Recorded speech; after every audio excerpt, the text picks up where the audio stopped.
Y el mundo se empobrece gastando 500.000 millones de dólares al año en preparativos para la guerra y empleando a casi la mitad de los científicos y grandes tecnólogos en tareas militares. ¿Cómo podríamos explicar todo esto a un observador extraterrestre imparcial? ¿Qué cuentas podríamos dar de nuestra administración del planeta Tierra? Hemos escuchado los razonamientos de las superpotencias. Sabemos quién habla en nombre de las naciones. Pero ¿quién habla en nombre de la especie humana? ¿Quién defiende a la Tierra? Desde una perspectiva extraterrestre, nuestra civilización está claramente a punto de fracasar en su tarea más importante: preservar la vida y la salud de los ciudadanos y la futura habitabilidad del planeta.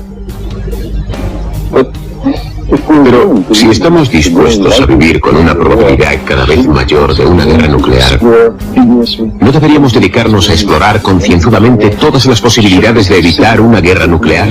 ¿No deberíamos tener en cuenta los grandes cambios de cada nación en la manera de hacer las cosas? Una reestructuración fundamental de las instituciones económicas, políticas, sociales y religiosas. Hemos llegado a un punto donde ya no puede haber más intereses ni casos especiales. Las armas nucleares atemorizan a todos los seres de la Tierra. Los cambios fundamentales en la sociedad son a veces catalogados como poco prácticos o contrarios a la naturaleza humana, como si la guerra nuclear pudiera ser práctica, como si solo existiese una naturaleza humana. Sin embargo, se pueden realizar fácilmente cambios fundamentales. Estamos rodeados de ellos. En los 2 últimos siglos, la esclavitud servil que hemos tenido durante miles de años ha sido eliminada casi por completo en una revolución que ha agitado al mundo entero. Las mujeres, sistemáticamente maltratadas durante milenios, están conquistando gradualmente el poder político y económico que tradicionalmente se les negaba. Y algunos ataques bélicos han sido recientemente frenados o reducidos por una revulsión experimentada por los ciudadanos de los países agresores. Las viejas apelaciones a los chauvinismos raciales, sexuales y religiosos y al fervor nacionalista ya no tienen fuerza. Se está desarrollando una nueva conciencia que ve la Tierra como un simple organismo y reconoce que un organismo en guerra consigo mismo está condenado. Somos un planeta.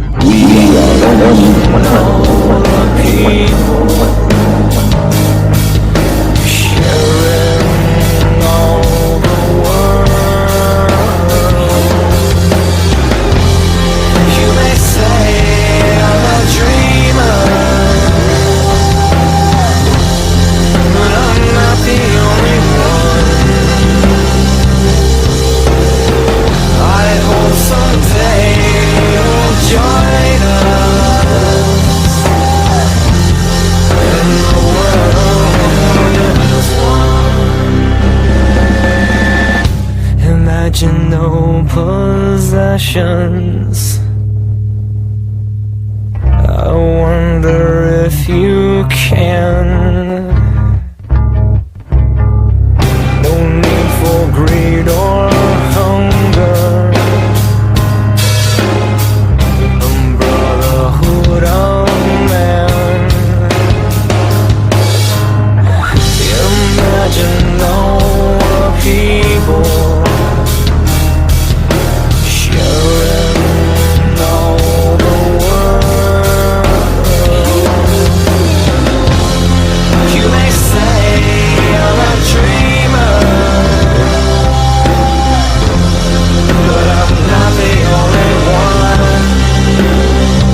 sequence start. The engines are on. 4, 3, 2, 1, 0.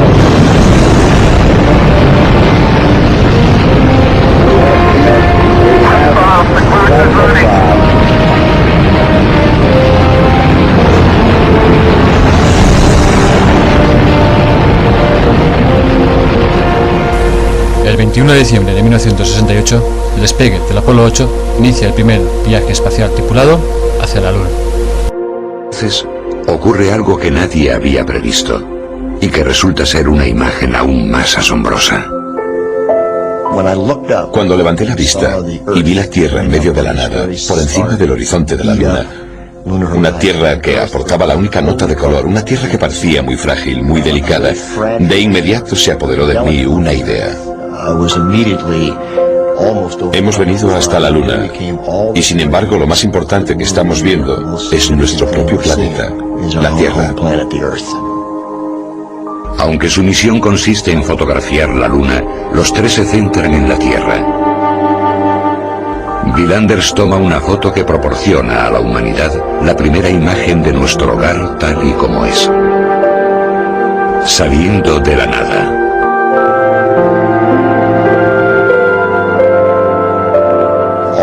Todas las imágenes de la Tierra tomadas desde la Luna han hecho comprender a la humanidad, a sus líderes políticos, medioambientales y a todos sus habitantes que estamos todos juntos en un planeta muy pequeñito y que deberíamos tratarlo a él y a nosotros mucho mejor, porque de lo contrario no estaremos aquí mucho tiempo.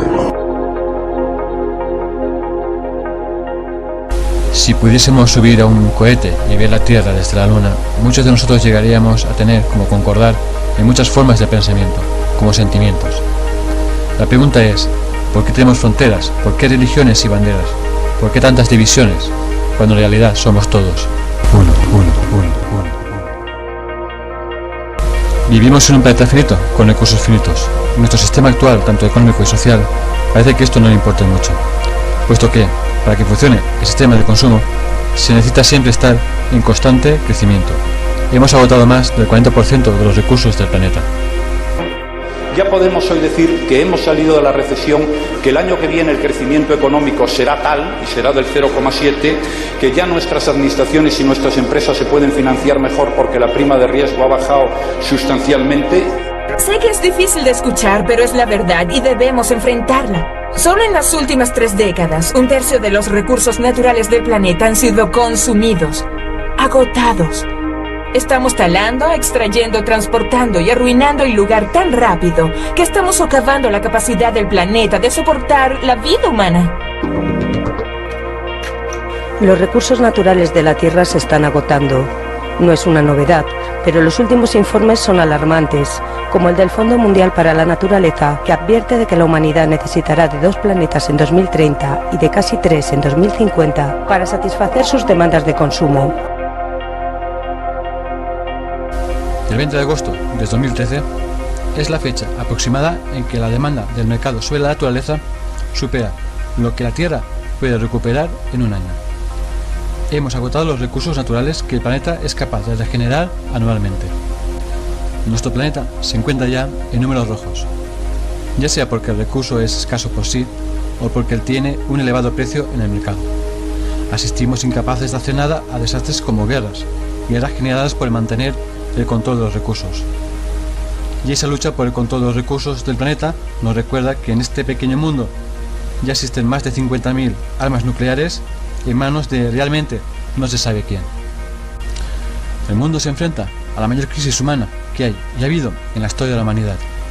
Nos enfrentamos a nosotros mismos y somos nosotros mismos quienes debemos enfrentarnos a los problemas que están causando y que causan el que estemos destruyendo nuestra civilización. Y quién sabe si eliminando nuestra propia especie. Vivimos pues en una sociedad competitiva, basada desde hace generaciones en el lucro. En el pasado, a falta de la tecnología actual y el uso constante de la fuerza laboral humana como animal, requirió de la necesidad de desarrollar medidas tanto de peso como de valor. También fueron necesarias generar leyes como fue el Código Hammurabi. Y todo esto fue necesario para poder repartir los trabajos y así generar todo aquello que una civilización necesitaba para poder sobrevivir. Había escasez y se tenía que administrar de alguna forma los recursos. Así que se hizo necesario la invención de la moneda como instrumento de valor para el intercambio de bienes y servicios. Yo tengo gallinas y usted tiene un huerto con tomates. Yo quiero tomates y usted quiere huevos. ¿Qué hacemos? Un intercambio. Un simple intercambio. Por ejemplo, un huevo por cada tomate. Así eran las cosas al principio. Pero claro, a veces sus tomates eran mejores y a veces peores. O tal vez yo quiera comprar un caballo y no tenga muy claro cuántos huevos necesito. Pero si usamos como referencia, por ejemplo, es un simple ejemplo, un poco de oro. El oro es bonito, brilla y no hay demasiado. Es valioso. Así que podemos hacer una tabla de conversión. Si una docena de huevos vale lo mismo que una pepita de oro y un caballo cuesta 100 pepitas, es fácil saber que un caballo vale lo mismo que 100 docenas de huevos. Sencillo, ¿verdad? El oro se convierte así en moneda de cambio. Para simplificar. Desde que se inventó la máquina de vapor hasta el tiempo actual, la mecanización, como la automatización, ha desplazado la fuerza laboral humana, como su inteligencia, al 20% de desempleo, tanto en los países ricos como también llamados países del norte. Sí, un 20% de desempleo, esto es mucho, y ahí el motivo principal por el cual estamos en crisis. No hay ninguna forma, sin que aceleremos la destrucción del planeta, en recuperar ese 20% de desempleo, al menos con el sistema actual. Los mercados son limitados y estos dependen del consumo para seguir creciendo. Cuando un mercado es limitado, nunca jamás, de los jamases, la competencia puede generar abundancia, sino más bien tiende a convertirse en un oligopolio, donde grandes multinacionales con su ventaja económica influyen en los poderes políticos y con ello generando desigualdad social. En este trastorno social que surge del lucro nace el principal generador de violencia sistemática. Así funciona el mundo. ¿Cómo está dividida la riqueza en el mundo? Hoy se habla mucho de la desigualdad y que el 1% de los más ricos tenga mucho más que todos los demás. El discurso está focalizado en los Estados Unidos, mientras que la situación de la desigualdad es peor a nivel global. Estos son una serie de resultados de investigaciones realizadas sobre fuentes confiables, como por ejemplo las Naciones Unidas. Mientras resulta que la situación está totalmente desbalanceada en los Estados Unidos, la situación es peor si se mira el mundo entero. Comencemos por este gráfico que representa una distribución perfectamente equilibrada de las riquezas entre todas las personas vivas en 5 grupos, todos iguales entre ellos. Veamos ahora cuánto posee cada grupo respecto al otro. El 20% más rico tiene el 94% de la riqueza y el 80% restante no tiene prácticamente nada, solo el 6% del total. Incluso la mayoría es difícil verlos en el gráfico, mientras que el 2% entre los más ricos tiene más riquezas que la mitad del resto del mundo. Miremos el gráfico de otra manera. Tomemos el total de la población mundial, 7.000 millones de seres humanos, y reduzcámosla gráficamente a 100 individuos que los representen a todos. La gente más pobre está a la izquierda, la más rica a la derecha. Veamos ahora cómo está distribuida la riqueza mundial, 223.000 millones de dólares. La gran mayoría de la gente no tiene prácticamente nada. Nada para pagar la educación propia y de sus hijos, o para pagar su salud y medicinas esenciales. Mientras que el 1% de la población, los más ricos, acumularon el 43% de la riqueza mundial. En la base, el 80% de la población disponen del 6% del total para distribuirse entre ellos. Pero ni siquiera eso muestra a los extremos que ha llegado la situación. Las 300 personas más ricas del planeta tienen la misma riqueza que 3.000 millones de personas más pobres de la Tierra. En otras palabras, un grupo de personas que caben dentro de un avión de medianas dimensiones posee más riquezas que la población entera de la India, China, Estados Unidos y Brasil, todos juntos. La diferencia se ve también geográficamente, con una diferencia siempre mayor entre las naciones más ricas y el resto del mundo. Durante la mayor parte de la historia, las cosas fueron mucho más equilibradas. Hace 200 años, las pocas naciones más ricas eran 3 veces más ricas que las naciones más pobres. Al final del colonialismo, en los años 60, eran 35 veces más ricas. Hoy, son 80 veces más ricas. Las naciones más ricas buscan compensar esta situación ofreciendo ayuda a las naciones más pobres, cerca de 130.000 millones de dólares por año, que es una cifra importante. Entonces, ¿por qué la desigualdad continúa creciendo? Uno de los motivos es que las grandes corporaciones extraen de las naciones pobres 900.000 millones de dólares anuales basados en la especulación y la manipulación de los precios del comercio internacional. Además de esto, las naciones más pobres pagan 600.000 millones de dólares anuales por préstamos que son pagados más de una vez. Además, están los recursos que las naciones del sur pierden por normas internacionales sobre el comercio totalmente injustas impuestas por las naciones ricas que les permiten tener acceso a nuestros recursos. Los economistas de la Universidad de Massachusetts calcularon que esto le cuesta a los países pobres otros 500.000 millones de dólares. Si se pone todo junto, resulta que todos los años fluyen 2 billones de dólares, es decir, 2 millones de dólares desde los países pobres a los países ricos. Las naciones ricas aman decir que están ayudando a los países pobres a desarrollarse. Pero ¿quién está realmente ayudando a quién? Eso hace pensar que hay cosas profundamente equivocadas en las reglas de la economía global. No puede ser justo que la riqueza de nuestro planeta se haya concentrado en un número muy reducido de personas. Este no es el mundo que queremos. Se puede y se debe luchar para cambiarlo. No alcanza con quejarse. Nuestro sistema social y económico de hoy queda y está totalmente obsoleto y es ya ineficaz para una inmensa mayoría de población mundial. Estamos en plena transición o cambio social. Por desgracia, estos cambios sociales a veces no suelen ser positivos. La historia ha demostrado que nada es estático o establecido. Todas las civilizaciones son emergentes y la nuestra está en pleno cambio. Estos cambios generan normalmente violencia por la existencia de una estructuración social. Decimos que vivimos en democracia, pero existen diferencias sociales generadas por el sistema actual, que nos diferencia a través del lucro. Y este lucro nos lleva al estado actual de violencia y a la lucha por una sociedad más igualitaria. Nuestra sociedad sigue su rumbo a un estado más civilizado, empujado por esta entropía, guiada por la razón y el sentido común, buscando nuevas formas de pensamiento, las cuales no son admitidas en la actualidad, pero que poco a poco van haciéndose hueco en la población, y que solo es cuestión de tiempo para que dejen de ser ideas prohibidas para pasar a ser una realidad.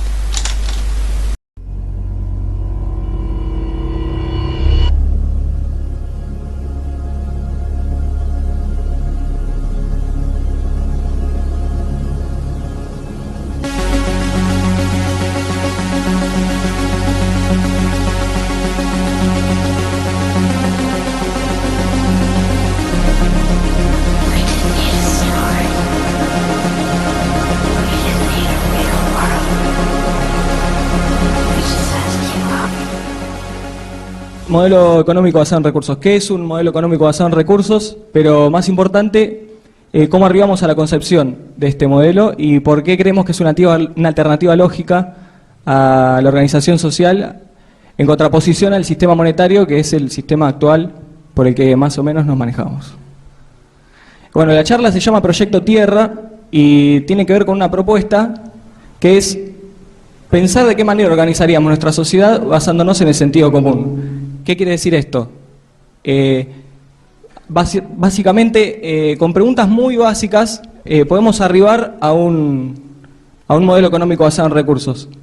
Así que lo que van a ver durante toda la charla van a ser una serie de preguntas que seguramente se estén haciendo en este momento y las respuestas consecuentes, con su explicación. Bueno, la primera. Si tenemos que organizar una sociedad de cero, que es la suposición que planteamos hoy, o sea, un proyecto Tierra, organizar la Tierra desde cero. En principio tenemos que saber cuál es nuestra meta, tener un objetivo a largo plazo, un objetivo final. ¿Para qué? Para tener esa meta y poder lograr pasos pequeños que nos lleven a ese objetivo. Entonces, ¿cuál es nuestra meta como seres humanos? ¿Sí? Olvidándonos un poco del paradigma actual y el resto de las cosas, podemos estar de acuerdo que nuestra meta como especie es sobrevivir. De hecho, creo que es la meta de prácticamente todas las especies que conocemos. Esta es mi definición de sobrevivir, traté de hacerla lo más simple posible y seguir adelante en la vida la mayor cantidad de tiempo posible de la mejor manera posible. Ese es mi entendimiento de lo que es sobrevivir.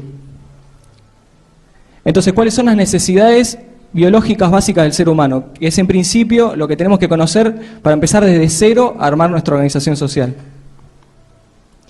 Las necesidades biológicas básicas son respirar aire limpio, comer, beber, dormir y tener salud o cuidado médico.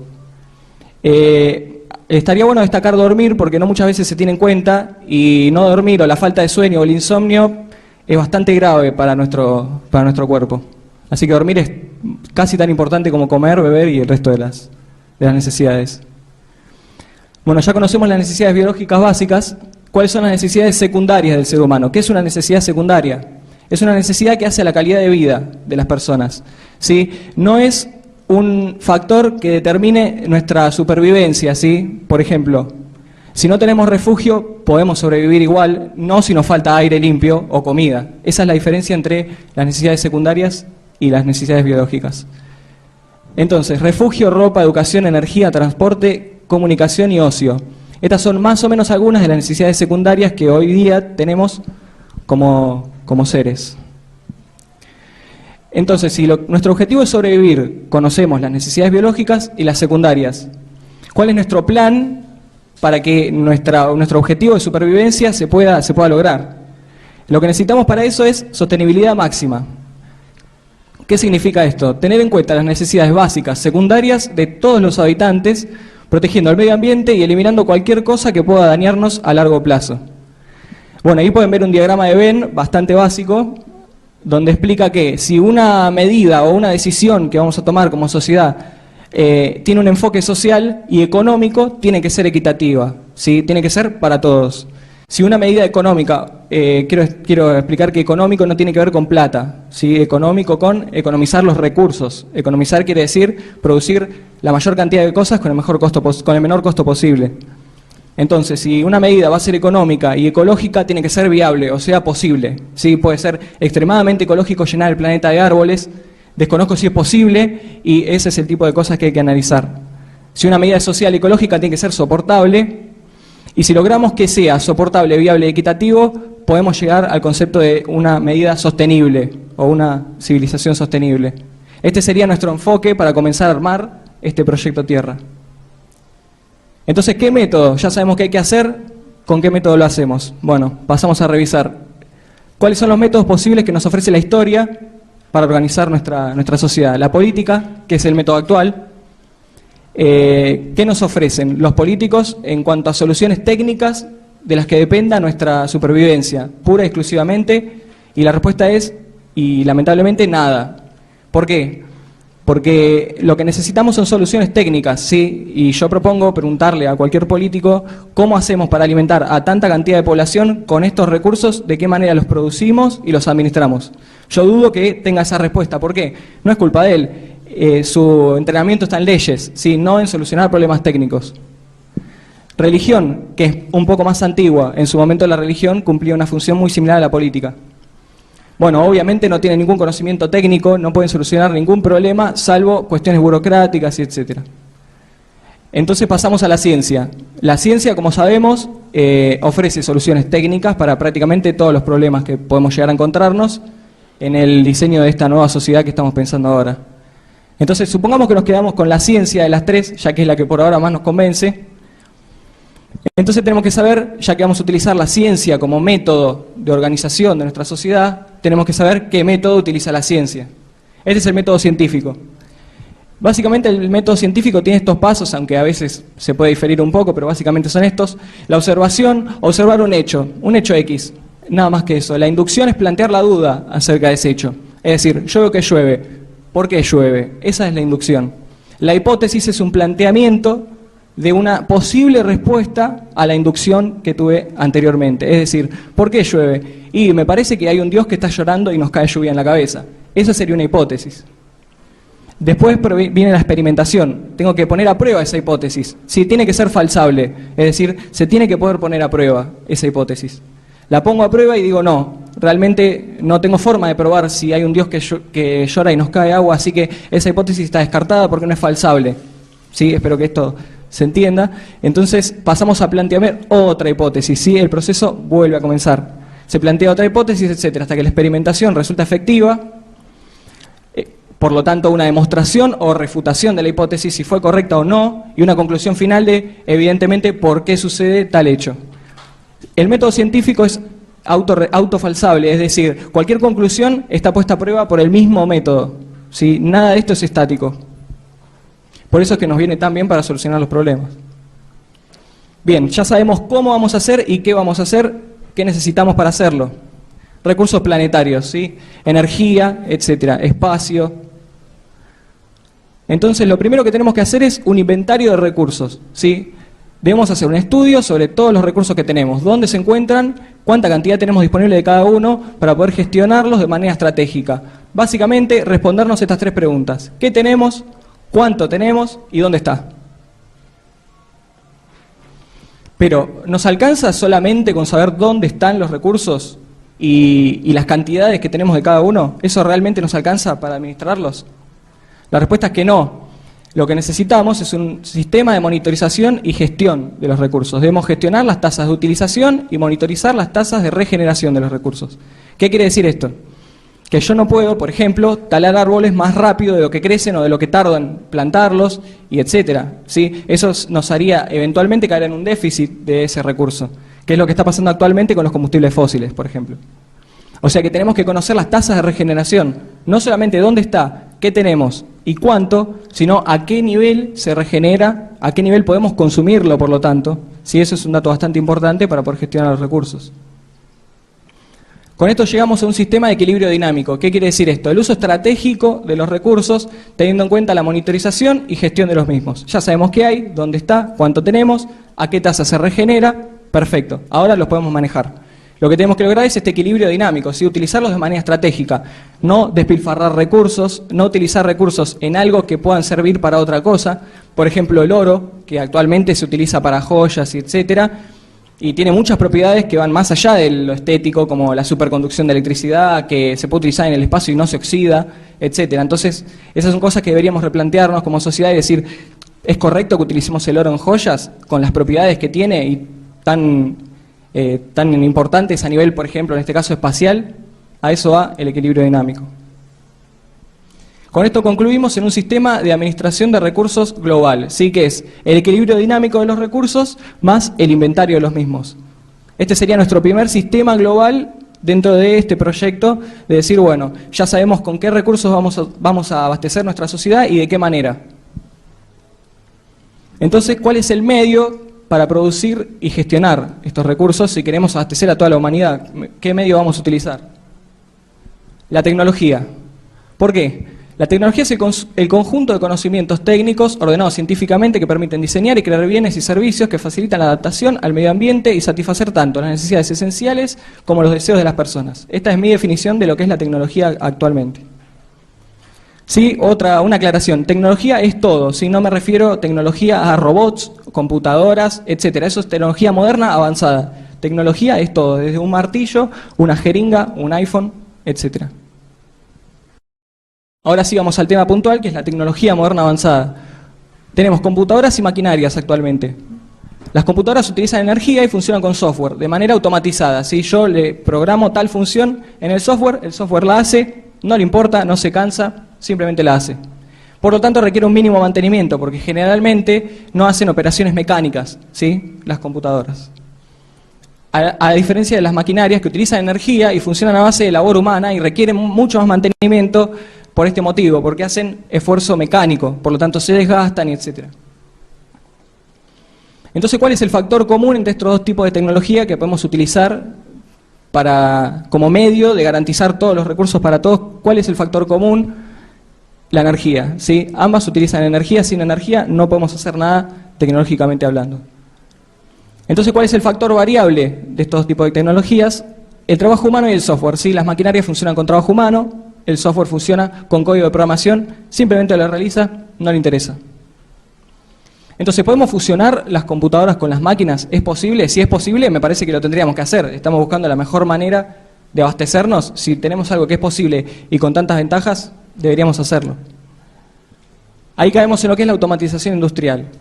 que es el uso de sistemas o elementos computarizados y electromecánicos para controlar maquinarias o procesos industriales, sustituyendo a operadores humanos. La automatización sería máquina más software y nos daría automatización. ¿Sí? Como ven ahí, un aparato mecánico que funciona con un software que le dice qué trabajo tiene que hacer y el aparato simplemente lo hace. No se cansa, no tiene que dormir, es decir, es mucho más eficiente y preciso que una persona. Por lo tanto, ¿por qué no vamos a utilizar máquinas? Yo no veo ningún porqué negativo. Y esto deviene en un fenómeno actual que se llama desempleo tecnológico. El desempleo tecnológico es la continua sustitución de trabajadores por maquinarias automatizadas, que reemplazan el trabajo, en la mayoría de los casos, exclusivamente. O sea, el trabajador queda obsoleto al lado de la máquina produciendo o haciendo la tarea que él estaba haciendo. Por lo general esto sucede en trabajos repetitivos, ¿sí? Mover una cosa de un lado a otro, etcétera, donde un robot es mucho más preciso, lo puede hacer mucho más rápido y no se cansa, etcétera, requiere menos mantenimiento, o sea, es mucho más óptimo. Y esto nos lleva a hacer una pequeña reseña en lo que es la ocupación mundial en esto del desempleo tecnológico, que es que hace muchos años y los primeros trabajos se dedicaban al sector agropecuario. ¿Qué quiere decir esto? Extraer recursos y distribuirlos, nada más. El 80% de la ocupación mundial se dedicaba a eso. Con la revolución industrial pasamos a dedicarnos al sector de producción. Por lo tanto, toda esa población que trabajaba en sector agropecuario, etcétera, pasó a producir bienes. Aún así, se mantuvo la producción del sector agropecuario, aun cuando la gente se movió prácticamente toda o un gran porcentaje al sector de producción industrial, aún se mantuvo el nivel de producción agropecuario. ¿Por qué fue esto? Por la automatización, que permitió que se mantenga el nivel de producción con menos trabajadores. Y actualmente lo que pasa es que se está moviendo del sector industrial al sector de servicios. ¿Sí? Ya cada vez hay más industrias que están automatizando. El ejemplo de Toyota es uno de los más clásicos, el toyotismo, que es la automatización justamente. Entonces, aún con el 70% de la población en crecimiento, desde que la ocupación era agropecuaria a hoy, no tenemos ni déficit de recursos agropecuarios, ni déficit de producción industrial. Sin embargo, tenemos al 80% de la gente trabajando en servicios. ¿Cómo es esto posible? Porque hay máquinas que están haciendo el trabajo, mucho mejor y mucho más rápido. Por cierto, ya se están automatizando los servicios, así que no creo que falte mucho tiempo para que no sé dónde se va a mover toda la ocupación poblacional, porque ya tenemos cajeros automáticos, deliveries automáticos, etcétera. Así que cuando se automaticen los servicios al 100%, no sé de qué se va a ocupar la población actual. El sistema de producción. El proceso de producción debe ser lo más optimizado posible para poder garantizar nuestra sostenibilidad máxima. Tenemos que optimizar todos los procesos de producción. Para eso tenemos que tener una estrategia de producción, que consiste en 3 pasos básicos: conservación estratégica, seguridad estratégica y eficiencia estratégica. Conservación estratégica: conservar de manera estratégica los recursos planetarios limitados, como recién hablábamos del oro, y muchos recursos planetarios que son extremadamente limitados y tenemos que conservarlos y decir, bueno, utilicémoslos en la medida en que sea posible. Esto tiene que ver con el sistema de gestión y monitorización. Seguridad estratégica: tratar de sustituir los recursos nocivos por recursos ecológicos y limitar el uso de los recursos nocivos para casos extremos, como actualmente estaríamos en el caso de la energía nuclear, que provoca desechos extremadamente tóxicos. Entonces deberíamos utilizar ese tipo de energía o recurso de producción solamente cuando sea necesario. Si lo podemos suplantar por una energía libre, es decir, ecológicamente amiga, se hace, ¿sí? Esos recursos se dejan para casos extraordinarios donde no tengamos ninguna otra forma de hacer ese tipo de trabajo, ¿sí? Para contaminar lo menos posible. Eficiencia estratégica: diseño productivo y duradero, reciclaje máximo, diseño universal y único y compatibilidad. Diseño productivo y duradero: si vamos a producir bienes de la mejor manera que sabemos, tenemos que hacerlo lo mejor posible. Los bienes no se tienen que romper o durar lo más que podamos, ¿sí? Hacerlos lo más duradero posibles. Reciclaje máximo: tenemos que planear el reciclaje desde antes de la producción del bien. No después de que se produce, decir, ¿cómo lo reciclamos ahora? ¿Sí? Eso sería atacar la consecuencia y no la causa. Nosotros de antemano tenemos que ver de qué manera lo podemos fabricar para que sea más fácil de reciclar en caso de que se vuelva obsoleto. Eso es lo que tendríamos que hacer para que nuestra producción sea óptima. Los diseños de los bienes deberían ser universales y únicos. No tiene ningún sentido tener 30 celulares con 30 cargadores distintos, 30 millones de puertos distintos, USB, mini, USB, etcétera. Si podemos hacer uno que funcione de la mejor manera posible y utilizarlo de manera universal, no tiene mucho sentido, y eso es lo que estamos haciendo ahora. Compatibilidad, justamente esto, que los componentes sean compatibles entre sí, y no solo entre tecnologías pares, es decir, no solo un componente de un celular con otro de otro celular, sino, si es posible lograrlo, que los componentes de un celular sean compatibles con una televisión, con el resto de las tecnologías. Si eso es posible, deberíamos apuntar a hacerlo. Esto nos lleva a nuestro segundo sistema global, que es el sistema global de administración de producción. La conservación, seguridad y eficiencia estratégica son datos técnicos y objetivos, fácilmente programables en un ordenador moderno. Es decir, le podemos decir al ordenador cómo queremos que haga las cosas, el ordenador se lo pasa a la maquinaria lo hace. No preguntan por qué, ni nada por el estilo.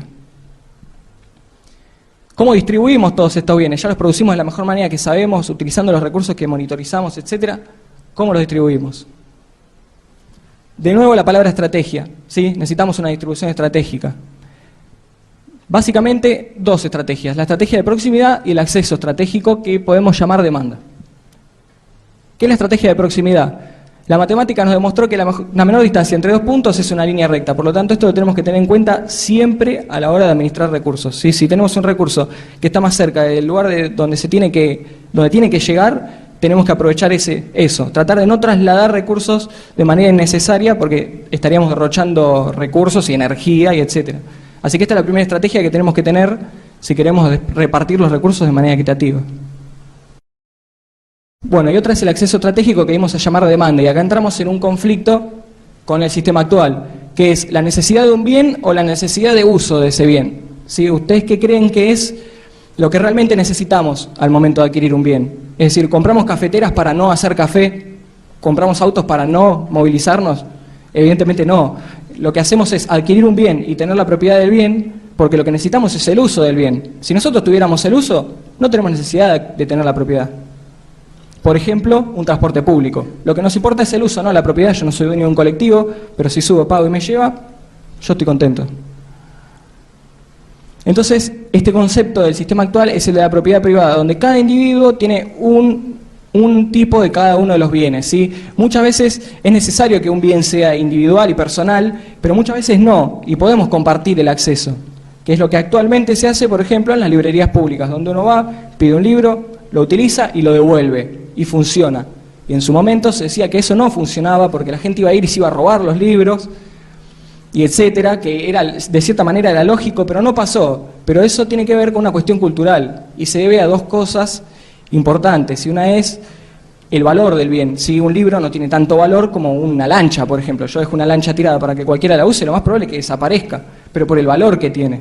Si el valor ese no existiera y culturalmente estuviéramos con la mentalidad que tenemos de los libros con los otros bienes, tendría que funcionar perfecto. Lo que importa es la utilidad del bien, ¿sí? Y podemos tener varios bienes que puedan ser utilizados por más de una persona. De hecho, si salen a la calle van a ver un montón de autos estacionados, y el auto está hecho para movilizarse, sin embargo está estacionado.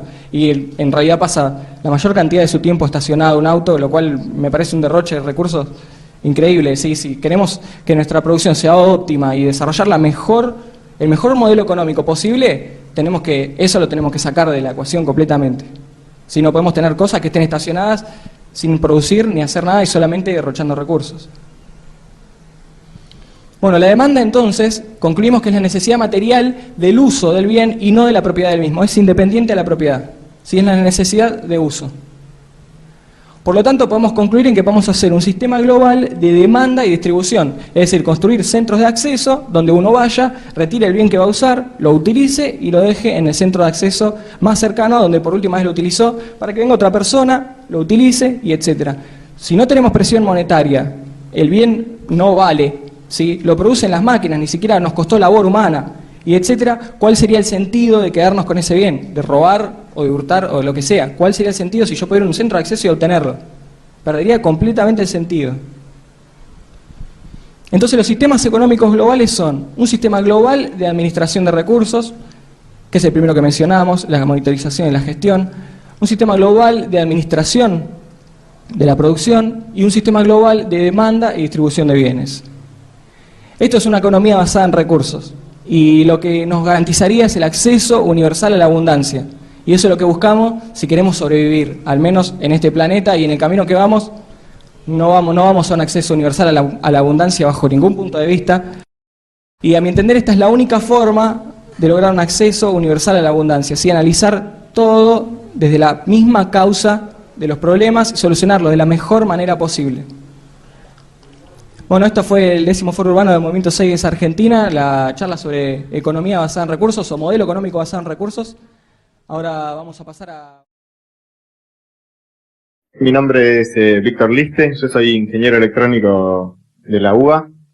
Siempre me gustó la automatización, pero también siempre fui una persona de cuestionarme todo. O sea, una de las primeras cosas que me di cuenta es que jamás iba a desarrollar, por ejemplo, armas. O sea, trabajar en la ingeniería para optimizar armas. ¿Sabes? Desde la facultad, cuando había para elegir entre hacer un barco o un misil, en un trabajo práctico yo elegía el barco, porque ¿para qué voy a hacer algo que solo sirve para... Si yo lo hago mejor, voy a poder matar más gente, digamos, ¿no? Esas cosas ridículas que a veces la gente no se cuestiona. Después me recibí, entré a trabajar en una empresa de robótica, y empecé a diseñar celdas robotizadas. Las celdas robotizadas que ven en las automotrices, autopartistas, hoy día ya están en todas las industrias.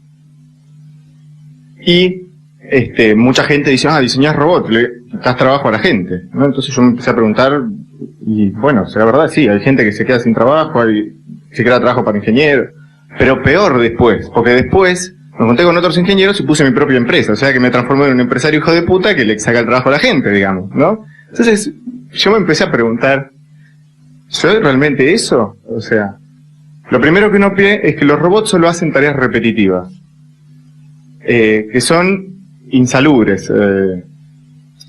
Muchas son muy insalubres. Por ejemplo, no sé, soldar. Si una persona tiene que soldar 8 horas por día, está expuesto a radiación, está expuesto a gases, a calor, además de la tarea monótona en sí. Hay tareas de automatización que son, por ejemplo, meter cosas en cajas. Ahí no hay radiación, no hay gas, no hay calor, pero yo después de juntarme con muchos gerentes de plantas, que me contaron, por ejemplo, cómo rotan los trabajos. Cuando una persona está ya 3 años haciendo el mismo movimiento, metiendo cosas en una caja, la rotan de posición o la echan, porque saben que al 4º o 5º año empieza con tendinitis. ¿Está bien?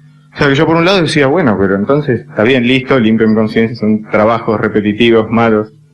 Ahora, ¿qué es mejor? ¿Que tenga ese trabajo por lo menos, o que se quede en la casa y se cague de hambre? O sea, entonces... Está bien, por ahí no, por ahí igual le estoy sacando un trabajo que era mejor a lo que viene después. Entonces uno agarra y dice, no, a ver qué dice la industria de la robótica. Uno va y la Federación Internacional de Robótica dice, no, los robots crean trabajos. Por cada tantos robots que se ponen, se genera tanto trabajo para ingenieros, para técnicos, lo cual es cierto. Pero por cada trabajo para un ingeniero o un técnico se eliminan 5 o 10 trabajos para obreros, o sea, cada vez hay menos trabajos en sí. Por otro lado, uno, en la mayoría de los casos que automatiza en una fábrica, no se termina eliminando un empleo en esa fábrica. Esa fábrica se vuelve más productiva y gana mercado. Redistribuyen la gente para producir más con menos gente. Donde se terminan eliminando generalmente los empleos son en los competidores. ¿Está bien? Hay casos particulares donde sí se eliminan en la fábrica también, ¿no? Pero muchas veces pasa así. Y eso también es a nivel país. Uno de los argumentos que yo siempre usaba cuando dicen, no, vos pones robots, es decir, no, pero mirá los países que más robots tienen menos desempleo y mejor calidad de trabajo. ¿Por qué? Porque ellos le pueden vender lo que fabrican, la manufactura, está bien, al resto de los países, son más competitivos. Entonces uno dice, bueno, los robots, y sinónimo de trabajo, fíjate, los países con más robots son los que le venden al resto, lo que producen son más competitivos. Ahora, eso es aplicable si son solo unos pocos los países robotizados. Si robotizamos todos los países, ya no hay ventajas comparativas, o sea que lo que pasa es que no hay trabajo, está bien, en manufactura. Conclusión, sí, los robots quitan el trabajo, y mucha gente dice, sí, no, ¿cómo vas a poner robots? Ahora, cuando uno cambia la palabra y, por ejemplo, no, alguien en vez de instalar robots, instala máquinas. Una máquina que hace tal cosa, que se podría hacer manual, no, pero ahora lo hace una máquina. Ahí la gente no tiene tanto ese preconcepto. Y ni hablar de alguien, no, yo soy programador de software, listo, es inofensivo. Ahora, hace un software para hacer trámites y elimina un edificio entero de gente. ¿Está bien? Entonces, ahora en todos los niveles, está bien, se están eliminando los trabajos con la tecnología. La palabra robot tiene un gran bagaje y sesgo cultural, pero la tecnología en sí, tanto software, hardware, están eliminando los trabajos en todos los aspectos. Y se empiezan a generar trabajos, ¿no?, de lo que sea, o sea, o mucho asistencialismo y se empieza a hacer crecer al Estado. Así que bueno, lo primero que, en mi búsqueda de ver, bueno, si era o no un hijo de puta, por decirlo de alguna manera, pero me pasó de ver las películas de Seyges y me hizo converger muchas de las cosas que yo ya venía pensando y me cerró mucho. Pero bueno, vamos a investigar un poco más de trabajo. Vimos que los robots principalmente están en manufactura. Bueno, ¿cuántos trabajos hay hoy en manufactura? Ahí está. Bueno, este es un gráfico de la evolución del empleo. Esto es en Estados Unidos. ¿Está bien? Vemos que hasta hace menos de 200 años la mayoría de la gente trabajaba en fabricar alimentos. ¿Está bien? Y eso es desde el inicio de la historia de la humanidad hasta hace 200 años. Después vino la revolución industrial y el sector de bienes, que en este caso es la curva roja, que incluye alimentos también, ¿no? Que es alimentos más manufactura, más agricultura, obviamente, manufactura, agricultura, minería y construcción. Todo eso es lo que llamamos sector de bienes. Y todo el resto es servicios. Entonces, con la revolución industrial pasamos a que la mayoría de la gente trabaje en producción de bienes y por eso en las grandes ciudades la gente se empezó a aglomerar en ciudades.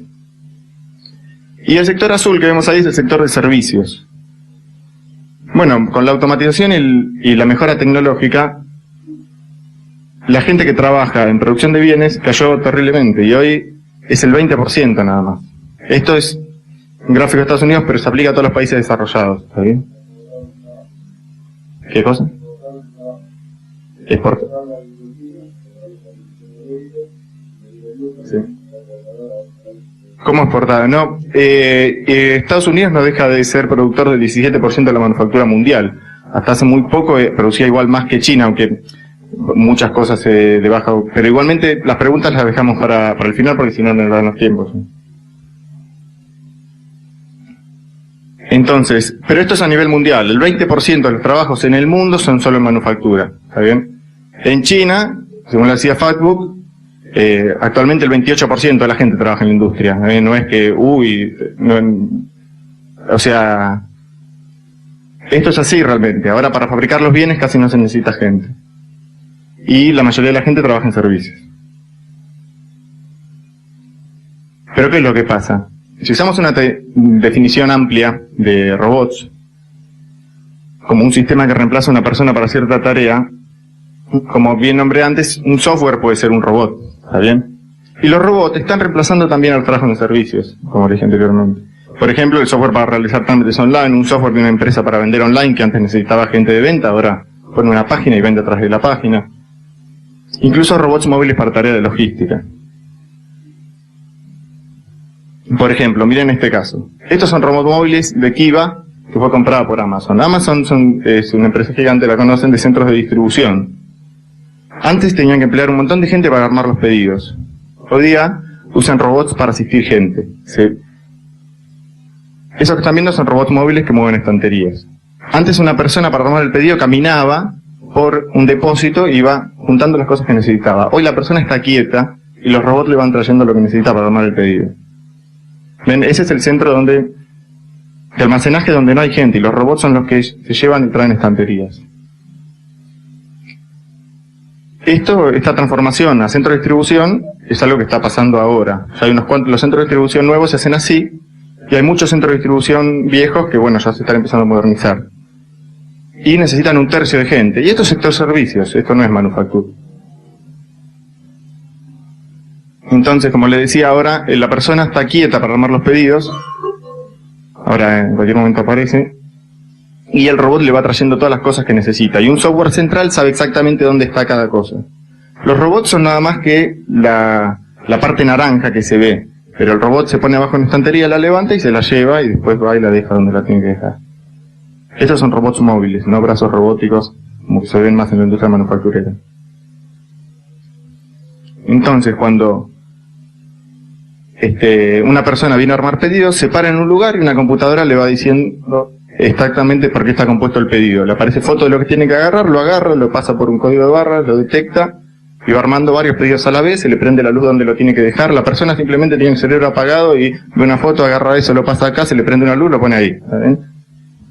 Todavía no, es muy difícil automatizar algo que pueda agarrar desde un saco hasta un tornillo, hasta cosas distintas, entonces por eso todavía este tipo está ahí.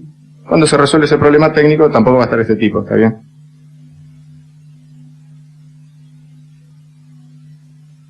Bueno, como bien dijimos, lo que acabamos de ver era servicios, pero en manufactura ya vimos que la curva roja es la curva de cantidad de horas necesarias por hombre para producir los bienes en el mundo. Esta es una curva cualitativa, ¿está bien? Sin tanta información, pero lo que muestra es un promedio tomado de producciones de empresas y cómo la producción va aumentando con cada vez menos gente. ¿Está bien? Son el aumento de productividad debido a los cambios tecnológicos. Cada vez para producir los bienes se necesita menos gente. Uno en las fábricas de manufactura no solo ve robots, también ve un montón de máquinas, ¿está bien? Las máquinas se usan en tareas que no cambian para hacer algo completamente repetitivo. Y muchos de los trabajos que quedaron sin automatizar es porque requieren cierta flexibilidad de la persona, ¿no? Flexibilidad se refiere a que si la caja es un poco más grande, el tipo lo pone igual, y si la caja es más chica, lo pone igual. No flexibilidad de que, tiene que pensar, ¿está bien?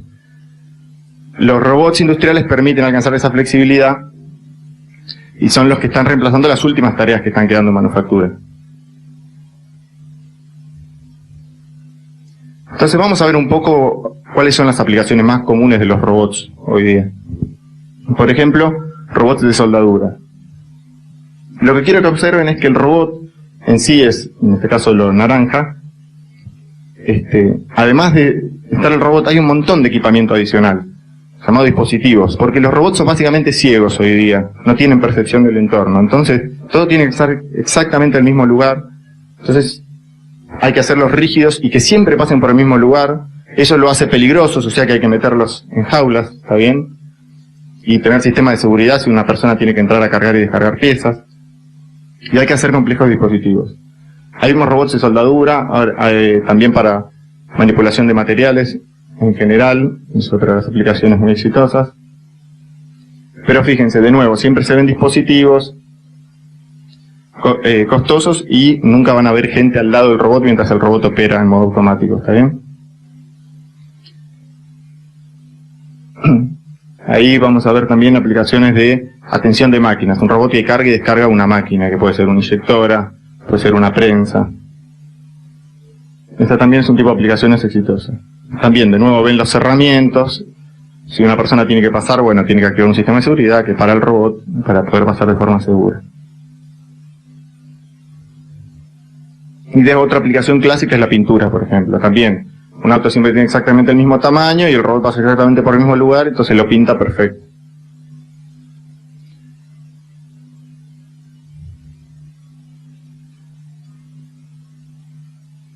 Bueno, vamos a ver un poco la densidad de robots por países. En realidad, ahí muestra que los países desarrollados, por ejemplo Corea, Japón, Alemania, son los países con más robots.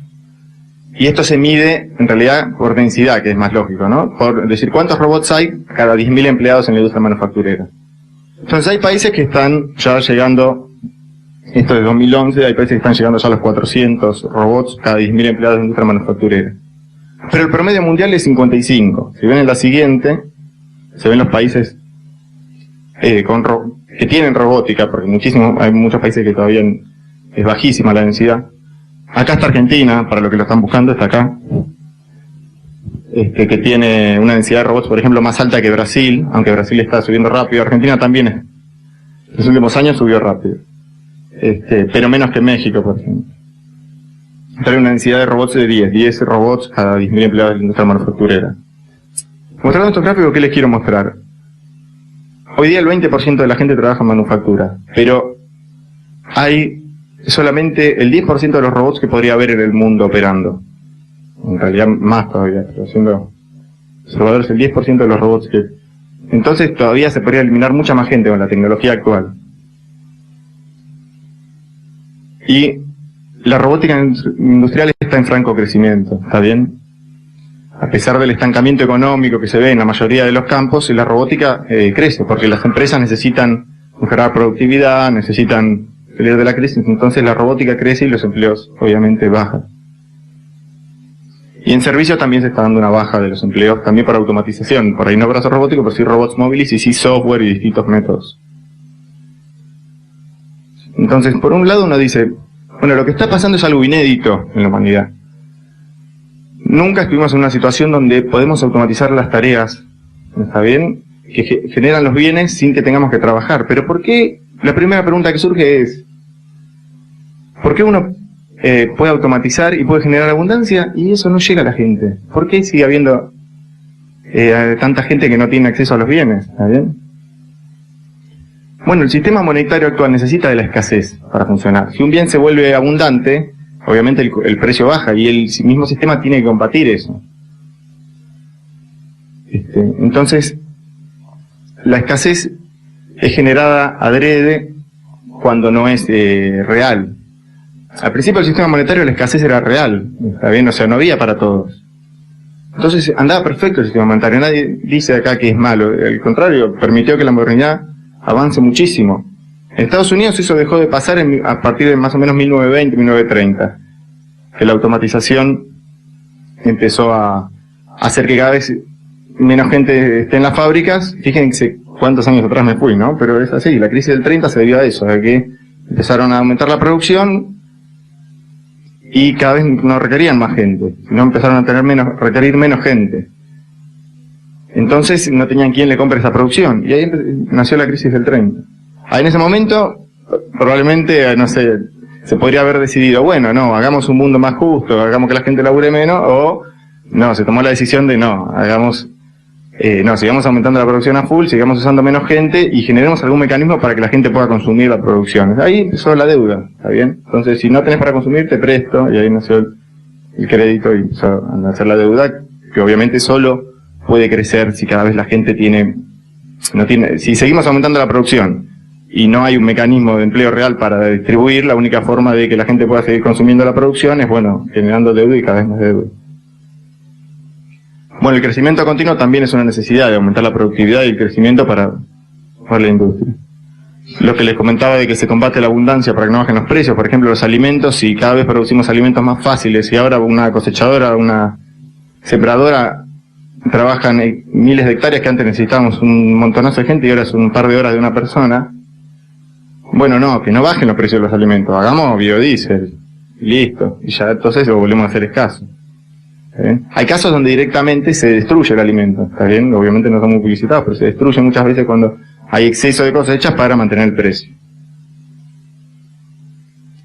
Y después, como se necesita crecimiento continuo, yo tengo que hacer que las cosas se rompan, así como lo escuchan, las cosas se tienen que romper cada tanto. A ver, si yo hago heladeras para durar, y tengo una fábrica de heladeras, y una vez que todo el mundo tiene su heladera, si no se le rompe, yo tengo que cerrar la fábrica, ¿está bien? Así de simple funciona. Entonces necesito que se rompan cada tanto. El caso de las heladeras es emblemático, porque hay heladeras de 50 años atrás, cuando todavía no estaba este problema de la escasez era real, se hacían las cosas para durar. Y yo tengo una heladera de mi abuela, la llama, la abro y anda perfecto. Pero una heladera nueva no les va a durar 40 años. Porque la tecnología empeoró, ya no se pueden hacer heladeras que duren 40 años, no se pueden hacer heladeras que duren 100 años. Y por una fracción de costo adicional a hacerla que dure menos. Pero si hacen eso, después de un tiempo van a tener que cerrar la fábrica. Entonces las cosas se tienen que hacer para que no duren, ¿está bien? Si no, la industria se para. Muchachos, se para la industria, se para el consumo, es un gran problema. Entonces, ¿qué pasa? La obsolescencia también puede ser provocada. Te vendo un celular de 4 megapíxeles, en 6 meses saco el de 6 megapíxeles y te meto en la cabeza con publicidad que para tener la minita tenés que tener el de 6 megapíxeles, y vos tirás ese, te compras el otro cada 6 meses. ¿Está bien? O sea que también puede ser más sofisticado el mecanismo de obsolescencia. Pero bueno, se necesita, pero se podrían hacer las cosas para durar.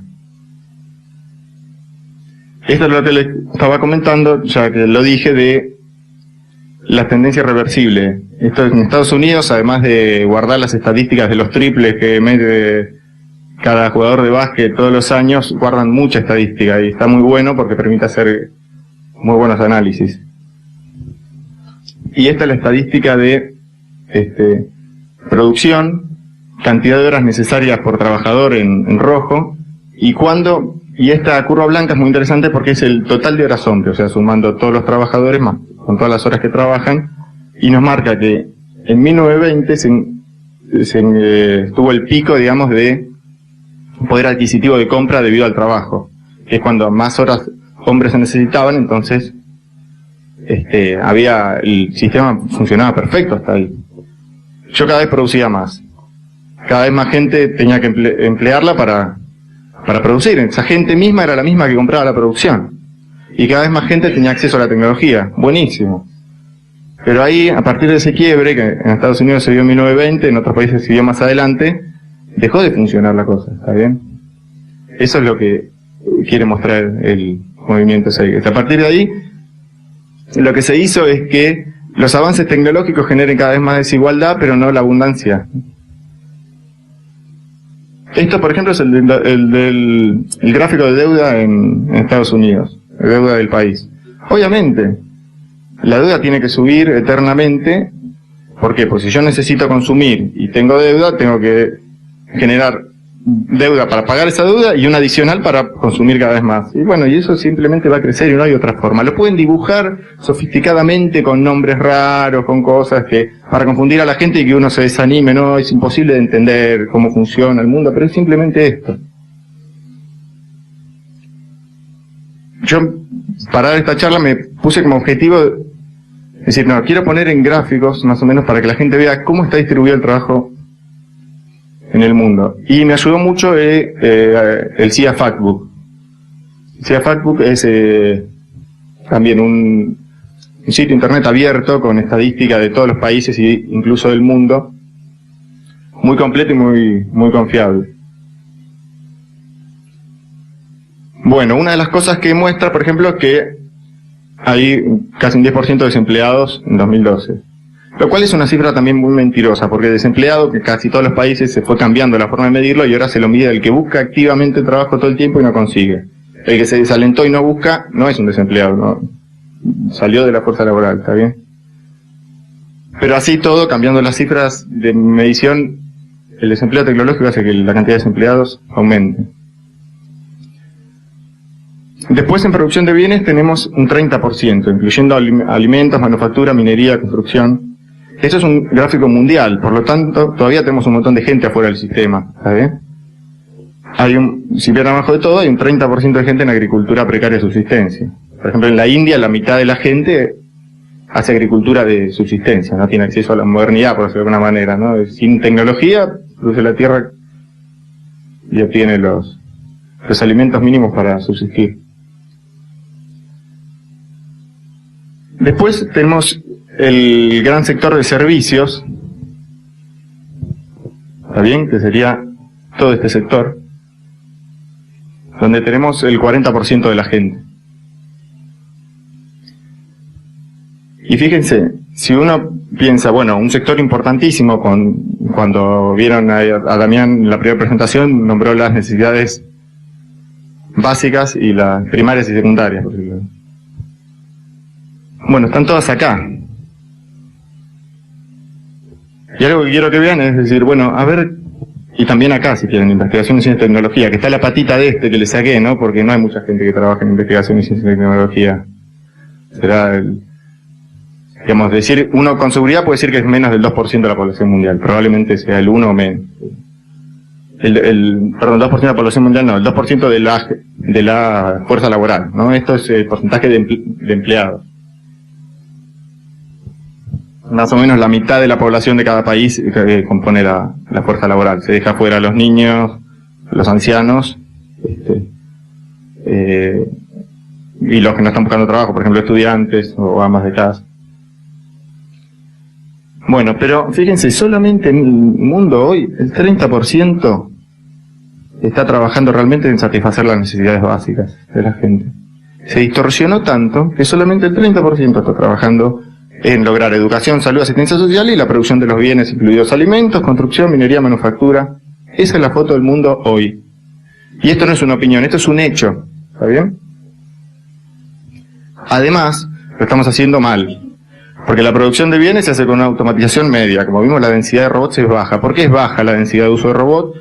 Y bueno, porque por ahí todavía hay aplicaciones donde me es más barato pagarle a la gente, pero no porque no se puede automatizar, sino porque o no tengo la plata para hacerlo, por si tuviera la inversión lo haría porque enseguida lo recupero, pero no la tengo, o porque todavía es más barato pagarle a la gente. Pero la tecnología está, en muchos casos, para automatizar.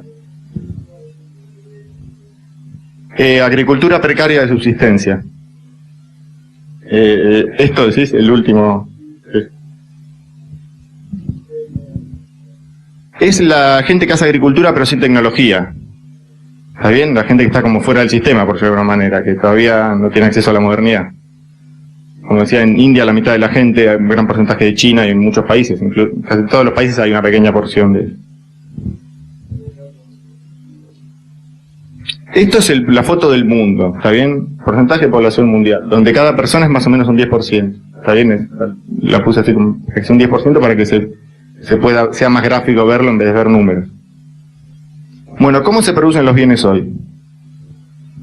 Con un nivel de automatización media. ¿Por qué? Porque hay muchas cosas que se pueden automatizar, pero debido al sistema actual no se automatizan. ¿Está bien? No porque la materia prima con la que hacen los robots sea cara o porque las computadoras sean caras en su materia prima, sino porque en el sistema actual se necesita cierto acceso para pagar a la empresa que te pueda hacer la automatización y o no tenés la plata o te es más barato usar gente. Después, con obsolescencia programada, fíjense que más eficientes seríamos si haríamos las cosas para durar en vez de hacerlas para que se rompan. Se hace con baja estandarización.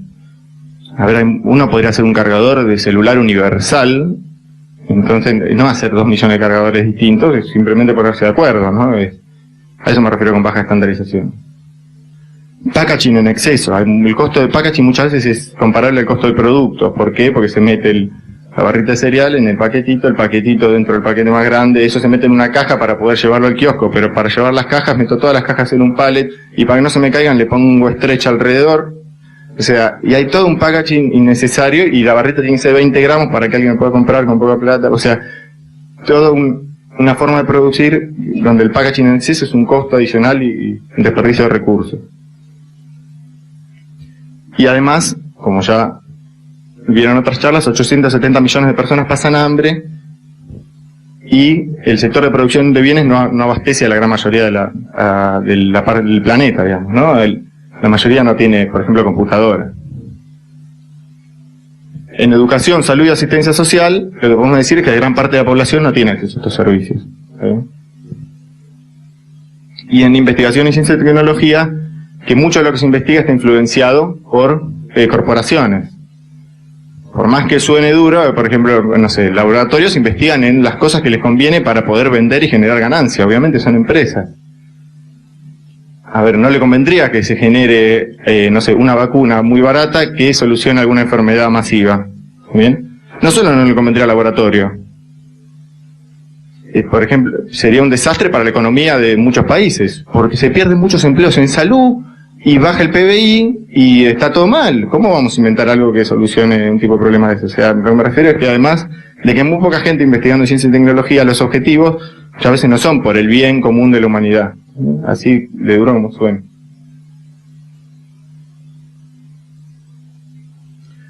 Pero a pesar de esto, que ya vimos que con la robótica actual, que no está terminada de implementar, la robótica sigue avanzando y se están dando saltos tecnológicos muy grandes en estos años. El año pasado y este año está habiendo avances muy importantes que van a revolucionar encima la robótica, la están revolucionando. Como vimos en la robótica actual, los videos que les mostré, la percepción del entorno es casi nula, el robot es como decir ciego. Si pongo un sistema de visión es caro y me permite ver cosas muy básicas, pero no tiene una percepción como una persona. Esa es una gran limitante para el uso de robots en muchas tareas. Debido a eso necesito poner periféricos caros, dispositivos que fijen las cosas bien fijas en su lugar para que el robot las mueva. Y además tengo que hacer que el robot sea pesado y repetitivo, bien rígido, eso lo hace peligroso para la gente y me obliga a poner cercas. El costo aproximado de una solución robotizada con un robot y todos los periféricos es más o menos $100.000, un costo típico. Tiene un tiempo de implementación de 5 meses y el software que se usa es software propietario. Cada empresa tiene su propio software de robots. ¿Qué está pasando ahora en el mundo? Bueno, la percepción del entorno automatizada está cambiando muchísimo. Está bien el Kinect Sensor de la Xbox, de las consolas de juegos, ese tipo de tecnología, que hace que ahora lo puedan ver a uno y detectar. Bueno, eso también se puede usar para que un robot vea lo que tiene adelante, ¿está bien? Y sea mucho más barato hacerlo. Además, si puede ver lo que tiene adelante, no necesita ser tan rígido, porque está viendo las cosas mientras está yendo a agarrarlas, ¿está bien? Eso hace que lo pueda hacer más liviano y que ya no necesite poner una reja alrededor, porque si te golpea se deforma y no te lastima. Entonces, eso junto con que está apareciendo un software libre ROS, no está apareciendo, no, ya apareció un software libre que permite programar robots industriales que antes no existía. Las soluciones están yendo a un costo aproximado de $35.000. Bien, eso está pasando ahora. Todavía no hay soluciones, pero ya los primeros prototipos de robots de esta generación ya están saliendo, ya se pueden comprar. Y la gran revolución está por el lado por el lado de la percepción del entorno, por ese lado viene. Y acá les quiero mostrar el LIP. Esto sale en mayo. Esto vale $70 y viene a reemplazar el mouse, para verlo de una manera. ¿Está bien? En mayo están los primeros. Esto detecta sus manos y sus dedos en tiempo real. Se pone abajo del monitor. Solamente $70. Y ya lo pueden comprar si quieren, recién en mayo lo entregan.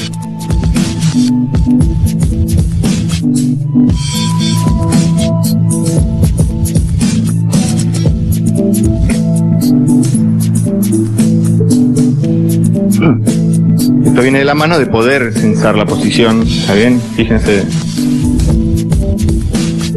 En jueguitos sí se pueden usar armas para descargar la violencia, pero después en la vida real no, por favor.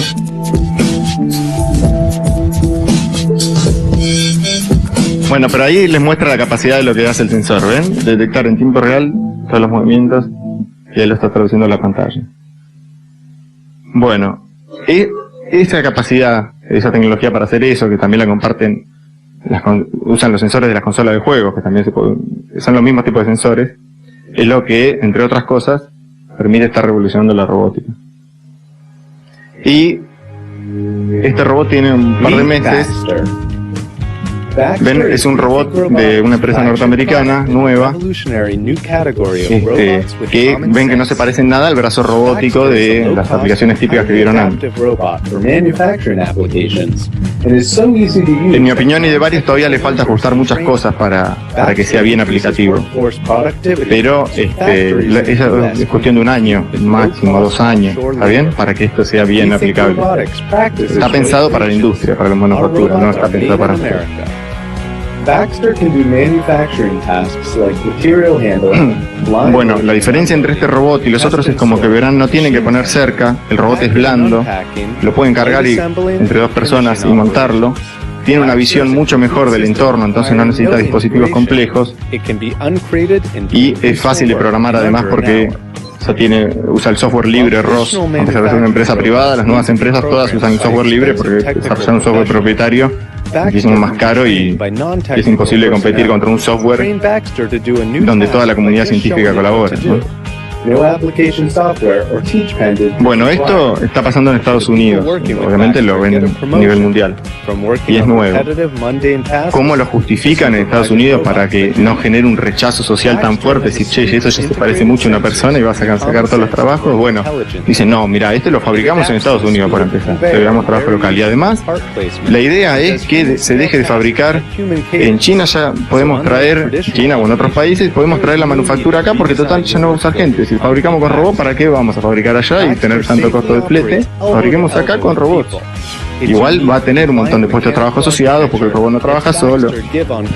Pero ya se sabe que esto no es que va a aumentar el empleo en Estados Unidos. Va a hacer que se fabrique mucho más, si realmente lo logran implementar, sin aumentar el empleo. Ahora, en el resto del mundo, va a traer un montón de problemas. ¿Sí? Y eso está pasando ahora. Fíjense, hasta los ojos no son porque ve por ahí, sino es porque el robot les muestra dónde va a estar actuando. Y eso lo hace mirando, ¿no? De alguna forma. Entonces es intuitivo para un humano que interactúa con él de saber qué va a hacer porque ve para dónde está mirando. No, nadie está ayudando al robot. Para enseñar reposiciones o cosas, para enseñarle la tarea, uno lo puede directamente mover. Por eso es muy fácil de programar. Los robots actuales, muchos dicen, están diseñados por ingenieros para ingenieros, o sea, porque son difíciles de programar, ¿está bien? La idea ahora es que cada vez sean más fáciles de programar. Bueno, esto hace que también la automatización siga. Ya vimos que el panorama era bastante particular y sigue. Esto también es muy impresionante, que es la telepresencia, también para robótica de servicio. ¿Para qué ir a algún lado si yo puedo hacer telepresencia? Mando un robot a que esté ahí, ¿está bien? Entonces ahí ven una persona que se conecta en un país a una computadora y da una conferencia en otro país, ¿está bien? Y lo que está es en un robotito móvil con muy buen audio, muy buena imagen, ¿ven? Y ahí sale porque uno le hace una pregunta, ¿ven? Yo podría no estar y podría estar mi telepresencia, y si alguno quiere hacer una pregunta después yo salgo al pasillo y... ¿ven? Este es un producto existente, sale $16.000 y salió hace 6 meses, BIM. Hay muchos en la competencia, hay más baratos, más caros. Este es uno de los mejores en tecnología. Acá muestran cómo la rubia no tiene que ir a la empresa para controlar al afroamericano, y después como el afroamericano no tiene que ir a Vietnam a controlar al asiático, ¿está bien? Porque puede mandar al robotito. Eso es lo que está mostrando. Está bueno porque le puede decir lo que quiere y el otro no le puede pegar nada, porque mucho le rompe el robot. Pero bueno, sacando el chiste, fíjense el potencial de esto, ¿está bien? O sea, es prácticamente sentarse en una computadora y estar en otro lugar, poder caminar, dialogar con la gente, poder moverse, ¿está bien? Por eso estos dispositivos se llaman dispositivos de telepresencia. Este tiene un par de meses y, como les decía, por ejemplo, cuesta $16.000. Pero lo pone una empresa en un lugar y cualquiera de cualquier lado se puede conectar y usarlo. No, ahí lo que muestran que ella puede estar en la casa con la familia y controlar a todos sin tener que irse. Imagínense para un empresario que vive en Nordelta y que tiene que viajar a Puerto Madero para ir a ver que los empleados estén haciendo lo que tienen que hacer, y le gusta caminar por atrás de los escritorios para ver qué tienen en la pantalla, tiene que ir y comerse el tráfico, todo, ¿no? Pero ahora se compra uno de estos, lo tiene ahí y lo puede controlar sin viajar. O sea, eso es un chiste, pero las aplicaciones de esto son muchísimas, ¿está bien? Y esto también viene de la mano del mejor sensado, entre otras cosas. Y esto existe, ¿está bien? Y es muy nuevo. ¿Qué pasa también? De la mano del sensado, hoy ya puedo hacer un auto que sea seguro. Antes no podía sensar con precisión si pasaba algo y lo iba a pisar o no, o sensar bien el entorno. Y ya puedo sensarlo. Entonces, Google y Stanford ya tienen autos que funcionan bien. Stanford es una universidad norteamericana que ya pasó varios procesos de aprobación, o sea, como uno cuando va con el registro y le toman el examen, bueno, el auto solito va y le toman el examen, perfecto, lo pasa, obviamente. Y esto ya es una realidad, o sea, ya está la tecnología para hacer autos autónomos. ¿Qué cosa? Con media, todo, tal cual. Esto también es una revolución. Piensen en todo lo que se puede hacer ahora con un auto autónomo. Por empezar, uno puede ir, emborracharse, subirse al auto, le dice a dónde quiere ir y se tira a dormir, ¿no? Y después uno podría tener, en vez de que todos tengamos autos, que la ciudad tenga una flota de autos autónomos, que sean como taxis, pero autónomos, sin gente, donde uno lo llama, viene a tu casa, te subís, pones donde vas, dormís, o lees, o haces lo que quieras, te lleva, te bajás y solucionaste todo el problema del tráfico, porque los autos hoy día la mayoría del tiempo están estacionados, ocupando espacio, y muy poco tiempo uno lo usa. Claro. No, la pregunta es qué hacemos como llano con esto. Porque esto puede manejar camiones también, más que el Metrobús. ¿Está bien? ¿Cómo hacemos ahí? Porque si no se puede usar ¿está bien? O sea, pero fíjense las revoluciones tecnológicas que se vienen. Pero yo lo que les quiero mostrar es que hoy día la tecnología que hay permite que todos vivamos como reyes sin laburar. Así de fácil es. Físicamente, o sea, la tecnología lo permite, la tecnología hoy, y la que viene en los próximos años permite todavía incrementar eso. Otras tecnologías nuevas, la impresión 3D. Uno puede imprimir hoy día cosas en 3D. Puede, si quiere, lo escanea con una cámara especial y lo pone a imprimir y copia algo en 3D. Con plástico, en general las primeras se imprimían en plástico, pero ya hay en metales, en distintos materiales y están mejorando mucho. Eso está revolucionando la parte técnica. no es tan descabellado pensar en unos años que uno puede agarrar e imprimirse su propia ropa, por ejemplo, ¿está bien? Eso va a llegar.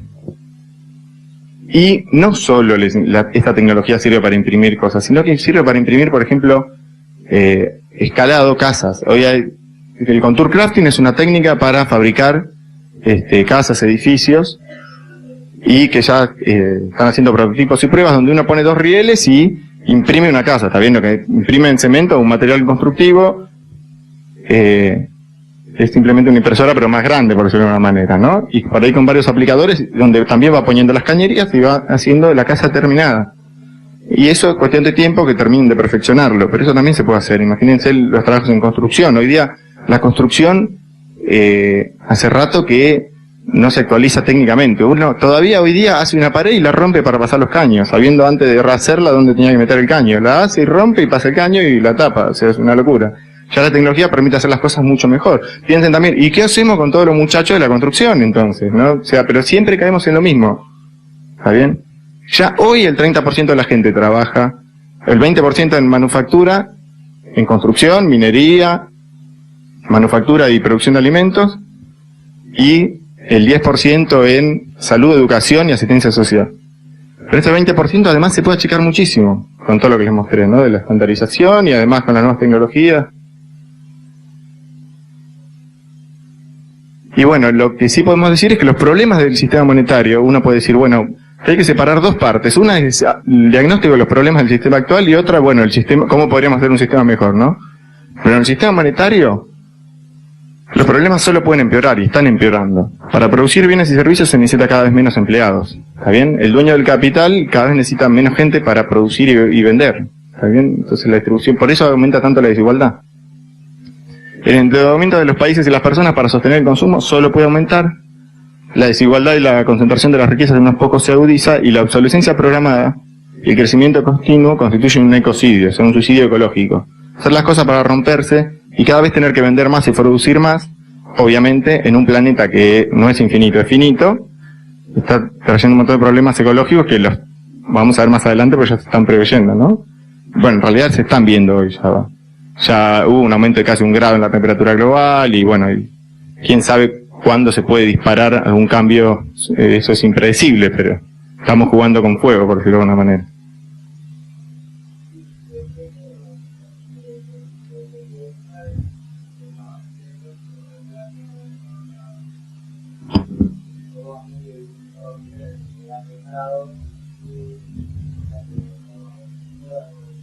Exactamente, eso es lo que el Movimiento CX plantea. Planteamos una economía basada en recursos, donde cambiamos completamente la forma de organizarnos. O sea, suena loco, pero es sin dinero, sí, no hace falta dinero, hay abundancia generada por los elementos. Y en las siguientes charlas se va a explicar mucho mejor cómo funciona. No es el objetivo de esta. El objetivo de esta es mostrar la parte técnica. ¿Sí? Bueno, como decíamos, la solución es una economía basada en recursos donde usemos las tecnologías existentes con la estandarización, haciendo las cosas para durar y un uso racional de los recursos, porque el planeta no es infinito, y pasar a una era de un hombre tecnológico. Y los que digan, no, es imposible que cambie porque las cosas siempre fueron así, las cosas nunca fueron así como son ahora. Hasta hace 200 años toda la gente trabajaba para conseguir alimento, y fuimos mutando hasta la época donde la gente trabaja en servicios porque las cosas se pueden fabricar sin necesidad de gente. O sea, igual, para el que le diga, no, siempre las cosas fueron así, nunca van a cambiar, las cosas nunca fueron así. La condición que está hoy no estuvo nunca en la historia de la humanidad. Supónganse que planteamos este objetivo, que decimos, queremos que los 7.000 millones de habitantes del planeta tengan acceso a alimentos saludables producidos de manera sustentable. Que todos tengan un celular y una computadora con el mejor software disponible, hechos para durar y actualizables por partes. Que todos tengan una casa rodeada de espacios verdes, equipada con electrodomésticos y muebles hechos para durar y usando la mejor tecnología disponible. Que todos tengan un chofer que venga cuando lo llamen y lo lleve a donde quieran. Que va a ser un auto autónomo, hasta bien no va a ser una persona. Que todos tengan acceso a hospitales de alta complejidad con profesionales descansados que trabajan pocas horas. Que todos tengan acceso a una educación en todos los niveles, orientada a la resolución de problemas y a la colaboración, que es lo que es útil en una sociedad de este tipo, en lugar de a la competencia. Que es lo que nos enseñan hoy. No hay para todos, muchachos, matémonos. Eso es lo que nos enseñan hoy. Mentira, hay para todos, ¿está bien? el objetivo también incluye tener acceso a todos los bienes necesarios para disfrutar un nivel de vida acorde al desarrollo tecnológico de la humanidad. Trabajar solo 2 días a la semana y el resto del tiempo libre. ¿Está bien? Supóngase que estoy planteando un objetivo y ahora voy a ver cómo podríamos organizar para lograrlo. ¿No? O sea, damos vuelta, laburamos los fines de semana y no laburamos toda la semana. ¿Está bien? Eso no quiere decir que la gente no tiene que hacer nada de ese tiempo, sino que no tiene necesidad de trabajar para tener sus necesidades básicas. La gente igual va a tener objetivos altruistas y se va a juntar con cosas, pero lo va a poder elegir sin el condicionamiento de tener que hacer eso para conseguir dinero y todo esto en un ambiente de cooperación y seguridad, ya que toda la población mundial tendría el mismo nivel de acceso. ¿Está bien? O sea, no es que voy a salir a la calle y tengo que tener cuidado porque por ahí el que está atrás me quiere pegar un mazacote para sacarme lo que yo tengo. Porque todos van a tener lo mismo, o sea que nadie va a tener necesidad de eso. Y como vimos a lo largo de esta presentación, la tecnología actual permite alcanzar ese objetivo. Y esta es una libertad que me tomé yo, ¿está bien? De decir, bueno, miren, la primera columna es el sistema actual, donde veíamos que solamente tenemos el 20% de la gente trabajando en la manufactura de bienes, y el 10% en educación, salud y asistencia social, y una fracción pequeñísima en investigación en ciencia y tecnología.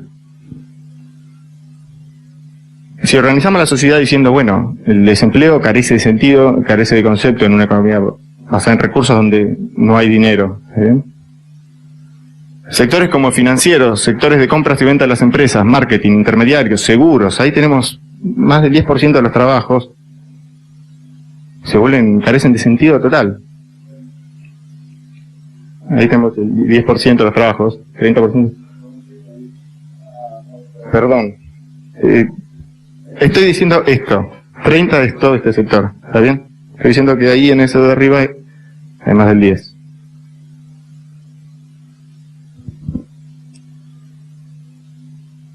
Entonces vemos que ya hay un montón de gente que ahora está fuera del sistema, ni hablar de los que no entraron ahí como desempleados porque no están buscando trabajo todo el tiempo. Y podemos organizarnos de esta manera. Seguimos teniendo 20% trabajando en producción de bienes, si quieren, inicialmente, pero trabajando nada más que 2 días a la semana. Y lo hacemos en vez de automatización media, todo lo que se puede automatizar se automatiza, hacemos los bienes para durar, usamos alta estandarización, packaging mínimo, y de esa manera logramos que todos tengan acceso a bienes, no como ahora que no todos tienen acceso a los bienes. En ciencia y tecnología puede haber muchísima más gente trabajando, y eso permitiría que la ciencia avance exponencialmente y cada vez esto baje y cada vez se necesite menos gente. Donde sí se necesitaría gente es en educación, salud y asistencia social para lograr el acceso universal de eso. ¿Está bien? Yo puse ahí un 40%. Esto es personal, ¿está bien? Pero yo quería plasmarlo para que la gente, porque yo quiero mostrar las cosas y que la gente lo pueda ver. Entonces quería mostrar cómo está organizada la sociedad hoy y cómo se podría organizar. Y después queda un 10% de gente que ciertas tareas organizativas son necesarias, obviamente, y para las que se puedan imaginar después cuando se vayan, digan, y tal cosa no está ahí, bueno, métanla acá. ¿Está bien? Pero esta era una forma de lo que quería mostrar. Esto, si quieren, es discutible y es personal, pero quería plasmarlo para todos los que dicen, no, es un ideal, es una locura, no existe forma, bueno, no lo veo, bueno, hay una forma de verlo. ¿Está bien? Pero separen esto del diagnóstico del sistema actual. O sea, por un lado, lo que me gustaría es que se lleven el diagnóstico del sistema actual, qué distorsionada que está el sistema, cómo en estos últimos 80 años pasamos de algo que realmente estaba funcionando para que cada vez más gente reciba tecnología, donde la mayoría de la gente trabajaba acá, a esto donde muchos de los trabajos no son para generar nada más que sostener el sistema actual. Hoy día hay parches en el sistema para que la gente no se muera de hambre. Por ejemplo, los estados cada vez están empleando más gente y también no solo empleando, sino directamente dando también. El asistencialismo es un parche del sistema actual. Pero si un chico se cría en un ambiente donde sus padres reciben todo del Estado y se acostumbra a eso, él va a querer recibir también todo del Estado y se va a acostumbrar a eso. Y también le estamos arruinando la vida a esa persona que la enseñamos a vivir de esa forma, porque esa persona no tiene objetivos, no le damos posibilidad para crecer, para esforzarse y lograr metas y satisfacción personal. O sea, pero O sea, son parches del sistema para que eso es mucho mejor que dejar que la gente se muera de hambre, ¿está bien? Pero no dejan de ser parches. Así que bueno, creo que está claro lo que quería exponer. Disculpen el énfasis, pero es como que lo quería escupir un poco, ¿no? También y mi idea también es que cuando estén en un embotellamiento de tráfico, hay 2 horas estancados y digan, uy, ya, bueno, pero esto es así, uno se tiene que ganar el pan con su sudor de su frente y digan, no, pero en realidad no tendría que ser así. Yo estoy yendo a hacer un trámite que no necesitaría hacer, que lo podría hacer de mi casa, pero en realidad que además es completamente ridículo. Si la sociedad estuviera organizada de otra forma, no tendría que ni siquiera hacerlo. Y hay tráfico porque estamos todos metidos en una ciudad, pero ya no es necesario eso. Eso era necesario cuando en la revolución industrial se necesitaba gente en las fábricas. Y además yo podría, en todo caso, usar la telepresencia, si es que incluso fuera falta, y además podría incluso tener autos automáticos. Bueno, hace 100 años así lucían las fábricas, digamos. Desde el inicio de la humanidad hasta 200 años atrás, la principal preocupación de los seres humanos era procurarse alimento. Con la revolución industrial, que es muy reciente en la historia de la humanidad, todo eso empezó a cambiar. Y hace 100 años empezamos a poder procurarnos bienes también, además de alimentos.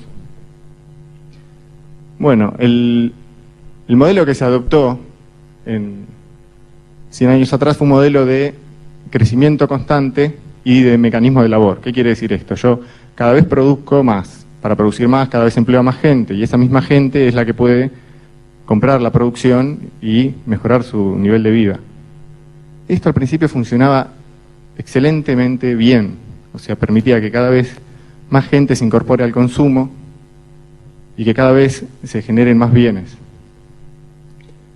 Pero, ¿qué fue lo que fue pasando? Con el correr de los años, el aumento de producción no significaba ya un aumento de gente trabajando, sino que empezó la automatización. Y esto empezó a cortar el ciclo de, bueno, la misma gente que está empleada en las industrias es la que consume, empezó a tener problemas ese mecanismo. Y esto empezó hace mucho, o sea, si vemos cómo eran las fábricas antes, vamos a ver, fíjense lo que decía Keynes, que es un economista muy respetado, muchos políticos dicen que soy keynesianos hoy en día. Fíjense lo que decía, estamos siendo afectados por una nueva forma de enfermedad, la cual algunos sectores tal vez nunca hayan escuchado, pero seguramente escucharán en los próximos años, el desempleo tecnológico. Esto significa desempleo debido a que nuestras capacidades y descubrimientos tecnológicos nos permiten sobrepasar el uso del trabajo más rápido de lo que podemos encontrar nuevos trabajos para esas personas desempleadas. Esto quiere decir que ya en 1930 se empezaron a inventar trabajos que no cubrían necesidades reales y que ya el desempleo tecnológico era una realidad. Y a esto se vio en parte la crisis del 30, la famosa crisis del 30 en Estados Unidos. Muchos de ustedes se preguntan, ¿el desempleo realmente es un problema? ¿Cómo puede ser que no se pueda solucionar, que siempre haya desempleo, que sea crónico y que en realidad esté en aumento? Y yo me pregunto todo lo contrario. ¿Cómo puede ser que la mayoría de la gente tenga trabajo? Y ustedes se preguntarán, ¿por qué te preguntas eso? Porque si en 1930 tenían problemas, ¿está bien? Cuando las fábricas todavía eran así, ¿no? Llenas de gente. Hoy que son así, ¿cómo puede ser que la gente todavía tenga trabajo? Y no solo las fábricas, donde podemos decir que la relación de productividad es 100:1. Una persona manejando robots puede hacer el trabajo que antes hacía 100 personas. Hoy una persona con una cosechadora y una sembradora hace el trabajo de 125 personas más o menos hace 100 años que no tenían esa tecnología. Hoy una persona con una computadora y con una planilla de Excel hace el trabajo de 100 o más personas hace 50 años, cuando no existía ni siquiera la calculadora, ¿está bien? O hace 70 años. Donde para llevar la contabilidad de cualquier negocio se necesitaba un ejército de gente haciendo cálculos. O sea, ¿cómo puede ser si aumentamos nuestra productividad 100 veces? ¿Cómo puede ser que hayamos generado tantos trabajos? Y mi presentación va a tratar de ejemplificar un poco eso. No contándoselo yo, sino armando un modelo acá en el escenario de nuestra, como el funcionamiento de la producción y el consumo. Un modelo es una representación simplificada que nos permite experimentar, nos permite sacar conclusiones y nos permite hacer predicciones. ¿Está bien? Para armar el modelo vamos a elegir un producto en particular. Y quise elegir un producto de la creciente industria de los descartables. ¿Está bien? Cada vez hacemos más cosas descartables. Cuando yo era chico casi no había descartables y yo tengo 34 años nada más. Pero en las últimas décadas creció muchísimo la industria de los descartables. Y en particular elegí un producto muy conocido por todos, los vasitos descartables. ¿Está bien? Así que para hacer nuestro modelo vamos a ir haciendo subir a distintos sectores, distintas personas que se pongan la camiseta de distintos sectores de nuestra sociedad y vamos a ver qué pasa, vamos a experimentar un poquito. Así que invito a los primeros sectores involucrados en el ciclo de producción y consumo. Tenemos al consumidor. Ponete de este lado, sos la última de la cadena. Por ahí sale en la cámara, chequen. Acá tenemos la industria manufacturera, por favor, señor manufacturero, por acá. Comerciante, va acá en el medio usted. Sector transporte, por favor. Y materia prima. A ver si están bien ordenados. Vos pasa entre manufactura y comercio. Disculpen que le dé la espalda. Error mío. Bueno, arrímense un poquito más para allá. Es una cuestión de cosmética nomás, pero después van a venir más sectores. Bueno, entonces tenemos, no sé si todos lo sabrán, pero el plástico sale a través del petróleo. Es lo último que queda en la columna de la refinería. Entonces tenemos materia prima, sector manufacturero, transporte, sector de comercios mayoristas y minoristas y el consumidor. Vamos a empezar por el consumidor. A ver, señor consumidor, ¿cuántos vasos? En este caso vendría a ser un oficinista. ¿Está bien este consumidor? ¿Cuántos vasos descartables consume por día en la oficina? Bueno, a ver, cuando llego me tomo un vaso de café, luego tipo 11 más o menos, vuelvo a tomar un vaso de agua y después para almorzar me utilizo un vaso y nuevamente después de almorzar otro vaso más para un café. Y bueno, y antes de irme un vaso de agua. Serían más o menos 5 vasos por día. Digamos que podemos hacer un promedio que un oficinista utiliza 5 vasos por día descartables. Si nos ponemos a pensar que, por ejemplo, esta industria abastece a 1 millón de oficinistas, estamos generando y tirando por año 1.000 millones de vasos. La cuenta sería, ¿no? 200 días hábiles por 5 vasos, o sea, cada oficinista tira 1.000 vasos. Si hay 1 millón de oficinistas, 1.000 millones de vasos tirados al medio ambiente por año. ¿Le parece bien esto? Y la verdad que no está bueno. Vamos a ver cómo venimos del otro lado. ¿Tenemos materia prima para este ritmo de consumo? Sí, como partícipe del sector lo que puedo afirmar es que cada vez hay que ir a buscar nuestro producto a lugares más recógnitos. La extracción se está haciendo cada vez más compleja, pero bueno, sí, todavía queda. Bueno, esto que le estoy contando no es nada nuevo, ¿no? Ya hace tiempo, hace unos cuantos años que todos nos estamos dando cuenta que las materias primas no son infinitas, que se están agotando, que no podemos generar tantos residuos, y ha surgido un mecanismo que en los últimos años ha crecido muchísimo, que ayuda un poco con el tema de las materias primas, ayuda un poco a reducir el impacto ambiental y ayuda a que también nos sintamos un poco mejor cuando consumimos y generamos residuos. Les pido que recibamos con un fuerte aplauso al sector de reciclaje.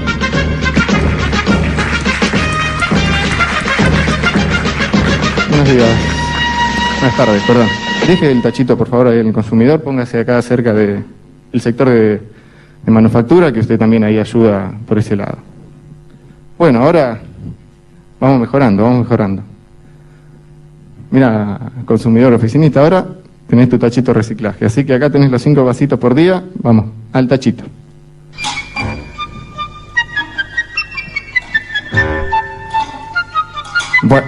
Bueno, uno fue a parar al medio ambiente, pero 80% de reciclaje no está nada mal.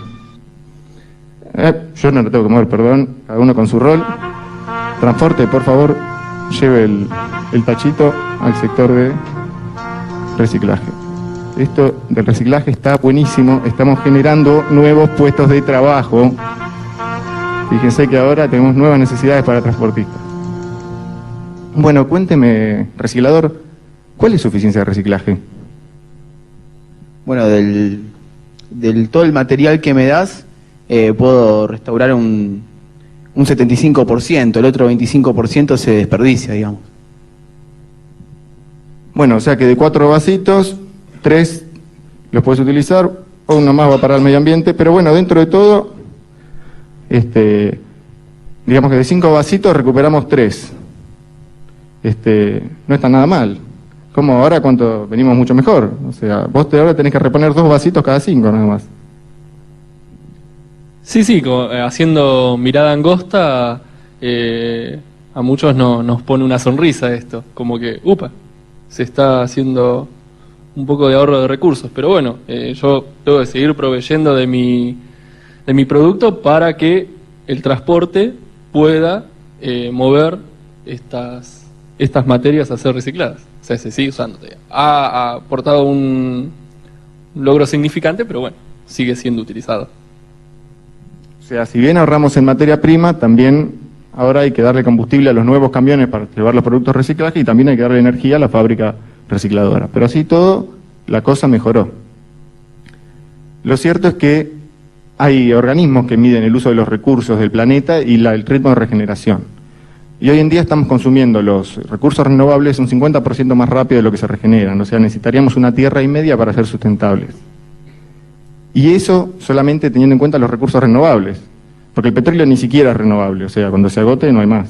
O sea, puede tardar millones de años en renovarse.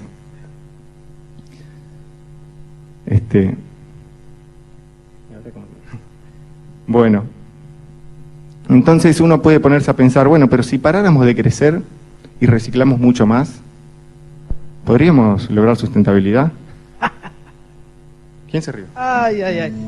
Perdóneme, me escucha, ¿no? Sí. Usted lo que dice es... ¿Puedo subir? Sí. Es que usted lo que dijo recién es... ¿Sector financiero? Usted... Sí. A la pelota. A ver, jovencito. A ver, dígame una cosa. Usted lo que me dijo recién, lo que nos dijo a todos, es que hay que dejar de crecer. Yo simplemente decía que si dejáramos de crecer y no se puede dejar de crecer. Es más, le voy a decir una cosa. La única opción posible que hay es el crecimiento continuo. Si no, mire, a ver, le vamos a preguntar si hay algún empresario acá, a ver, algún empresario. Acá está, mire. Suba. Sí. Es muy importante, mira a toda la gente que está escuchando. La pregunta es la siguiente, va a ver lo que dice. ¿Cuáles son sus metas de producción para el año que viene? Bueno, estamos hablando de alrededor del 5% más. Si yo disminuyo mi escala y mi competitividad, la verdad que la competencia me come crudo. ¿Ves, jovencito? ¿Ves lo que yo le digo? Y mire, si le preguntamos a los representantes de los gobiernos, no sé si habrá en la sala algún representante de los gobiernos. Por favor, venga, suba. Ahora va a ver, dejar de producir, dejar de crecer. A ver, ¿qué van a decir siempre?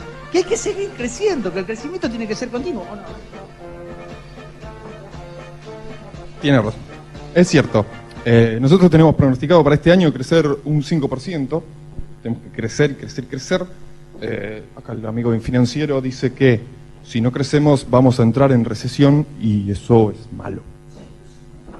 Por eso fue clarísimo. Un año que usted no crezca y ya está en recesión. ¿Entiende? Pero, ¿le puedo hacer una pregunta? 5% tiene que aumentar la producción. Ya produce 1.000 millones de vasitos al año. ¿A quién le va a vender los 50 millones de vasitos adicionales? Permiso, pero justamente cuando me interrumpí acá el amigo, estaba hablando con el sector de marketing. Cargué un estudio para hacer eso.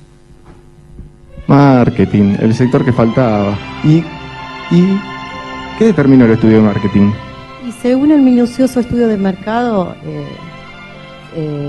si le ponemos caras de Disney, de personajes de Disney, a los vasos, y hacemos una buena campaña publicitaria, vamos a imponernos en las fiestas infantiles. Pero esto es una locura, o sea, si seguimos fabricando cada vez más productos que no necesitamos, estamos generando basura de manera gratuita, simplemente para después reciclarla, nunca vamos a lograr sostenibilidad. Pero no se puede dejar de crecer. ¿Cuál es la justificación para tener que seguir creciendo? Crecimiento no es lo mismo que desarrollo. Justificar. Yo no necesito ninguna justificación, señor. Acá la única opción posible es el crecimiento perpetuo, ¿entiende? Pero, a ver, si todos tenemos conciencia ambiental, ¿cuál es la solución lógica? ¿No podríamos hacer un vasito 10 veces más pesado, con la pared un poquito más gruesa, se lo damos al oficinista, lo usa el año entero, después si quieren lo reciclamos, pero en vez de usar 1000 vasitos descartables usa un solo vaso? Eso sería una solución. Pero si ustedes se fijan, del reciclaje se habla en todos lados. Todo el tiempo estamos escuchando reciclaje, políticas de reciclaje. Yo tengo, mi hija mayor tiene 4 años, va al jardín, ya le enseñan a reciclar, me agarra el vaso de yogur, lo lava y me mete el jabón, me dice, papi, te reciclé una jabonera. Pero de hacer las cosas para durar, de empezar a usar los bienes de forma eficiente, no se habla. ¿Por qué se lee tan poco de esto? ¿Quién es el que determina los temas que se discuten todos los días?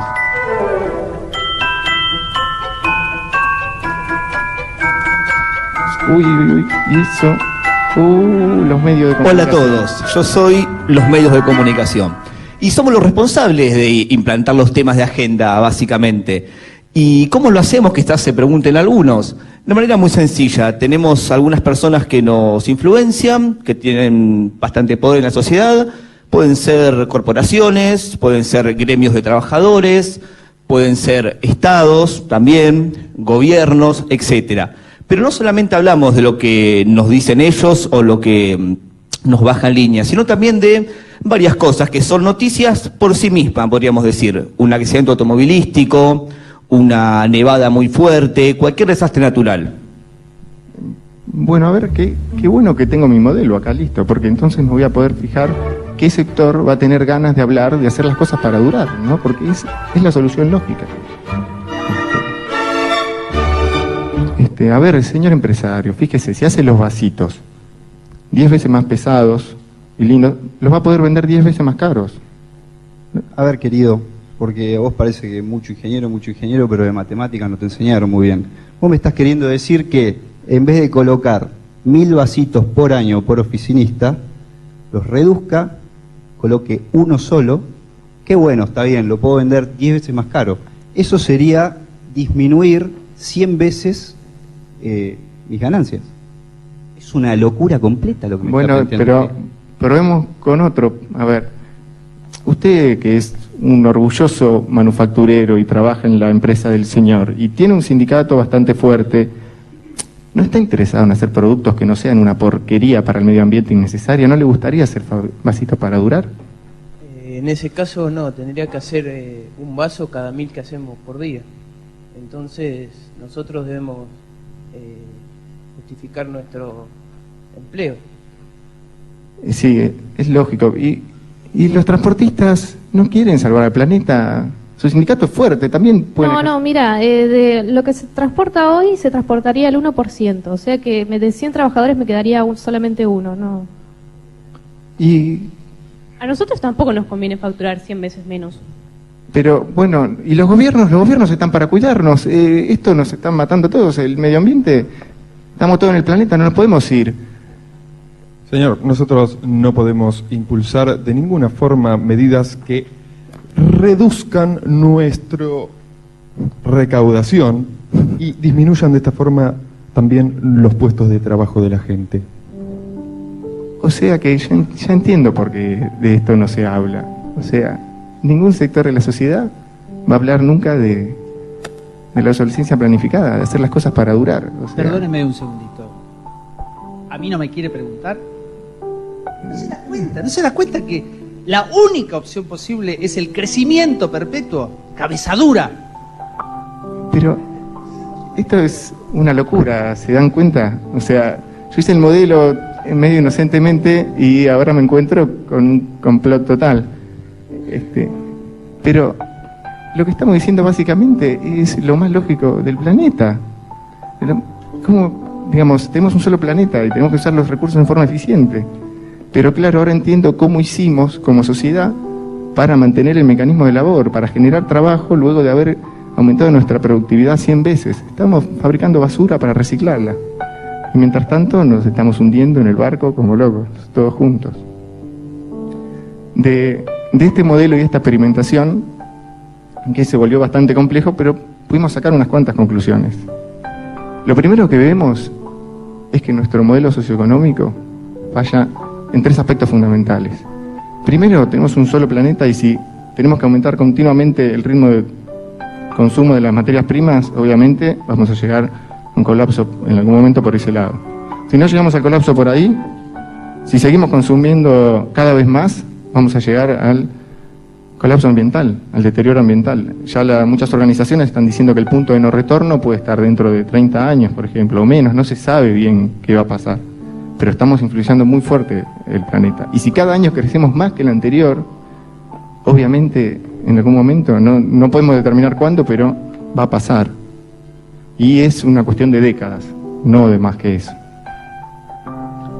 Y por otro lado, esta férrea defensa de los puestos de trabajo, igualmente, de todas formas, es una batalla perdida. Porque el desempleo tecnológico continúa. Y ustedes, camioneros, que tienen un sindicato muy fuerte, ya existen los vehículos autónomos. Y los vehículos autónomos son baratos. Y ya está el de Volvo, ya está el Google Car, ya hay uno de la Universidad de Stanford. Son económicos, no necesitan conductor y más aún, son mucho más seguros. Vieron el accidente del tren en España recientemente, no sé si escucharon las declaraciones del conductor que dijo, no puede ser, me distraje un segundo, yo les dije que esto era peligroso, esta ruta, si alguien se distraía un segundo, no puede ser que los humanos nos podemos distraer. El tipo llorando, sintiéndose responsable por haber causado la muerte de 80 personas. Pero lo que decía era muy lógico. No podemos poner una persona que se puede distraer a tomar una decisión. Si hoy día podemos poner una máquina con 500 millones de sistemas redundantes, ya hay trenes autónomos y nadie escuchó de accidentes. Si hubiera habido accidentes, no se preocupen que lo primero que hubieran salido a decir las máquinas son peligrosas. Así que el mecanismo de labor está en detrimento y el problema del desempleo tecnológico cada vez se ve más. Y es imparable. Incluso los trabajadores de la industria manufacturera, que son mucho menos de lo que eran antes, o sea, solo el 20% de los trabajos que hay en la industria manufacturera, también están en riesgo sus trabajos. La automatización sigue, yo me ocupo de eso, yo dejo sin trabajo a un montón de gente todos los años en la industria manufacturera, instalando robots. Y por otro lado, los comerciantes también van a perder su puesto de trabajo. Cada vez más gente se está acostumbrando a comprar por internet. Sumado eso a que hay vehículos autónomos y que se le puede hacer un delivery automático de las cosas. Hoy día un vehículo autónomo para volar, un helicóptero chiquito, un dron, cuesta $300. Uno puede hacer si quiere un delivery de pizza, ya empiezan a ver videos mostrando ese tipo de cosas. Entonces uno podría comprar por internet una pizza y te la trae un robotito y te la baja en el patio de tu casa o en el balcón, salís al balcón, estiras la mano y te la deja ahí. O sea, eso parece ciencia ficción, pero hoy está la tecnología para hacer eso. O sea, es una locura lo que estamos haciendo en defensa de los puestos de trabajo. Estamos presos de un sistema socioeconómico que fue maravilloso al principio, entiéndanlo, no es que estoy diciendo que fue hace 100 años, cuando no teníamos la tecnología de hoy, era maravilloso el sistema de crecer para que más gente tenga acceso a bienes y cada vez más gente trabajaba en esas fábricas y esa misma gente consumía. Pero llega un momento que no puedes crecer más. Si vos fabricás heladeras en un país donde no hay heladeras, al principio cada vez vendés más. Pero si las haces bien, cuando todas las familias tienen heladeras, ya nadie te compra. Es así de simple. Entonces, ¿qué tenés que hacer? Y bueno, las tenés que hacer para que no duren tanto. Y no es que hay una gran conspiración, es que ¿qué va a hacer el empresario? Tiene que defender las fuentes de empleo. Y por ejemplo, si los picos de tensión queman las heladeras, ¿le pongo una protección de tensión que puede salir 1 o 2 pesos? No. ¿Está bien? No es que hay una teoría conspiranoica se juntan los empresarios de las cámaras de electrodomésticos de todos los continentes en una habitación fumando habanos y dicen, bueno, vamos a... No, se entiende, entendiendo los mecanismos del sistema que vivimos hoy. Tenemos la tecnología para vivir los 7.000 millones con una altísima calidad de vida en el planeta. sin necesidad de trabajar para generar sustento. Después tendremos que ver qué hacemos con nuestro tiempo libre.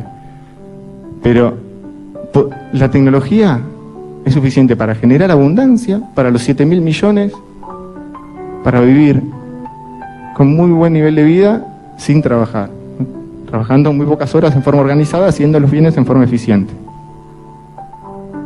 Pero en cambio, y además haciéndolo de manera sustentable, además, pero en cambio, tenemos un sistema socioeconómico donde 1.000 millones de personas pasan hambre.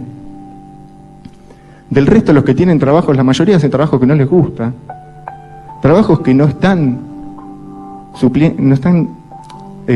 satisfaciendo ninguna necesidad real. Acá les mostré un ejemplo.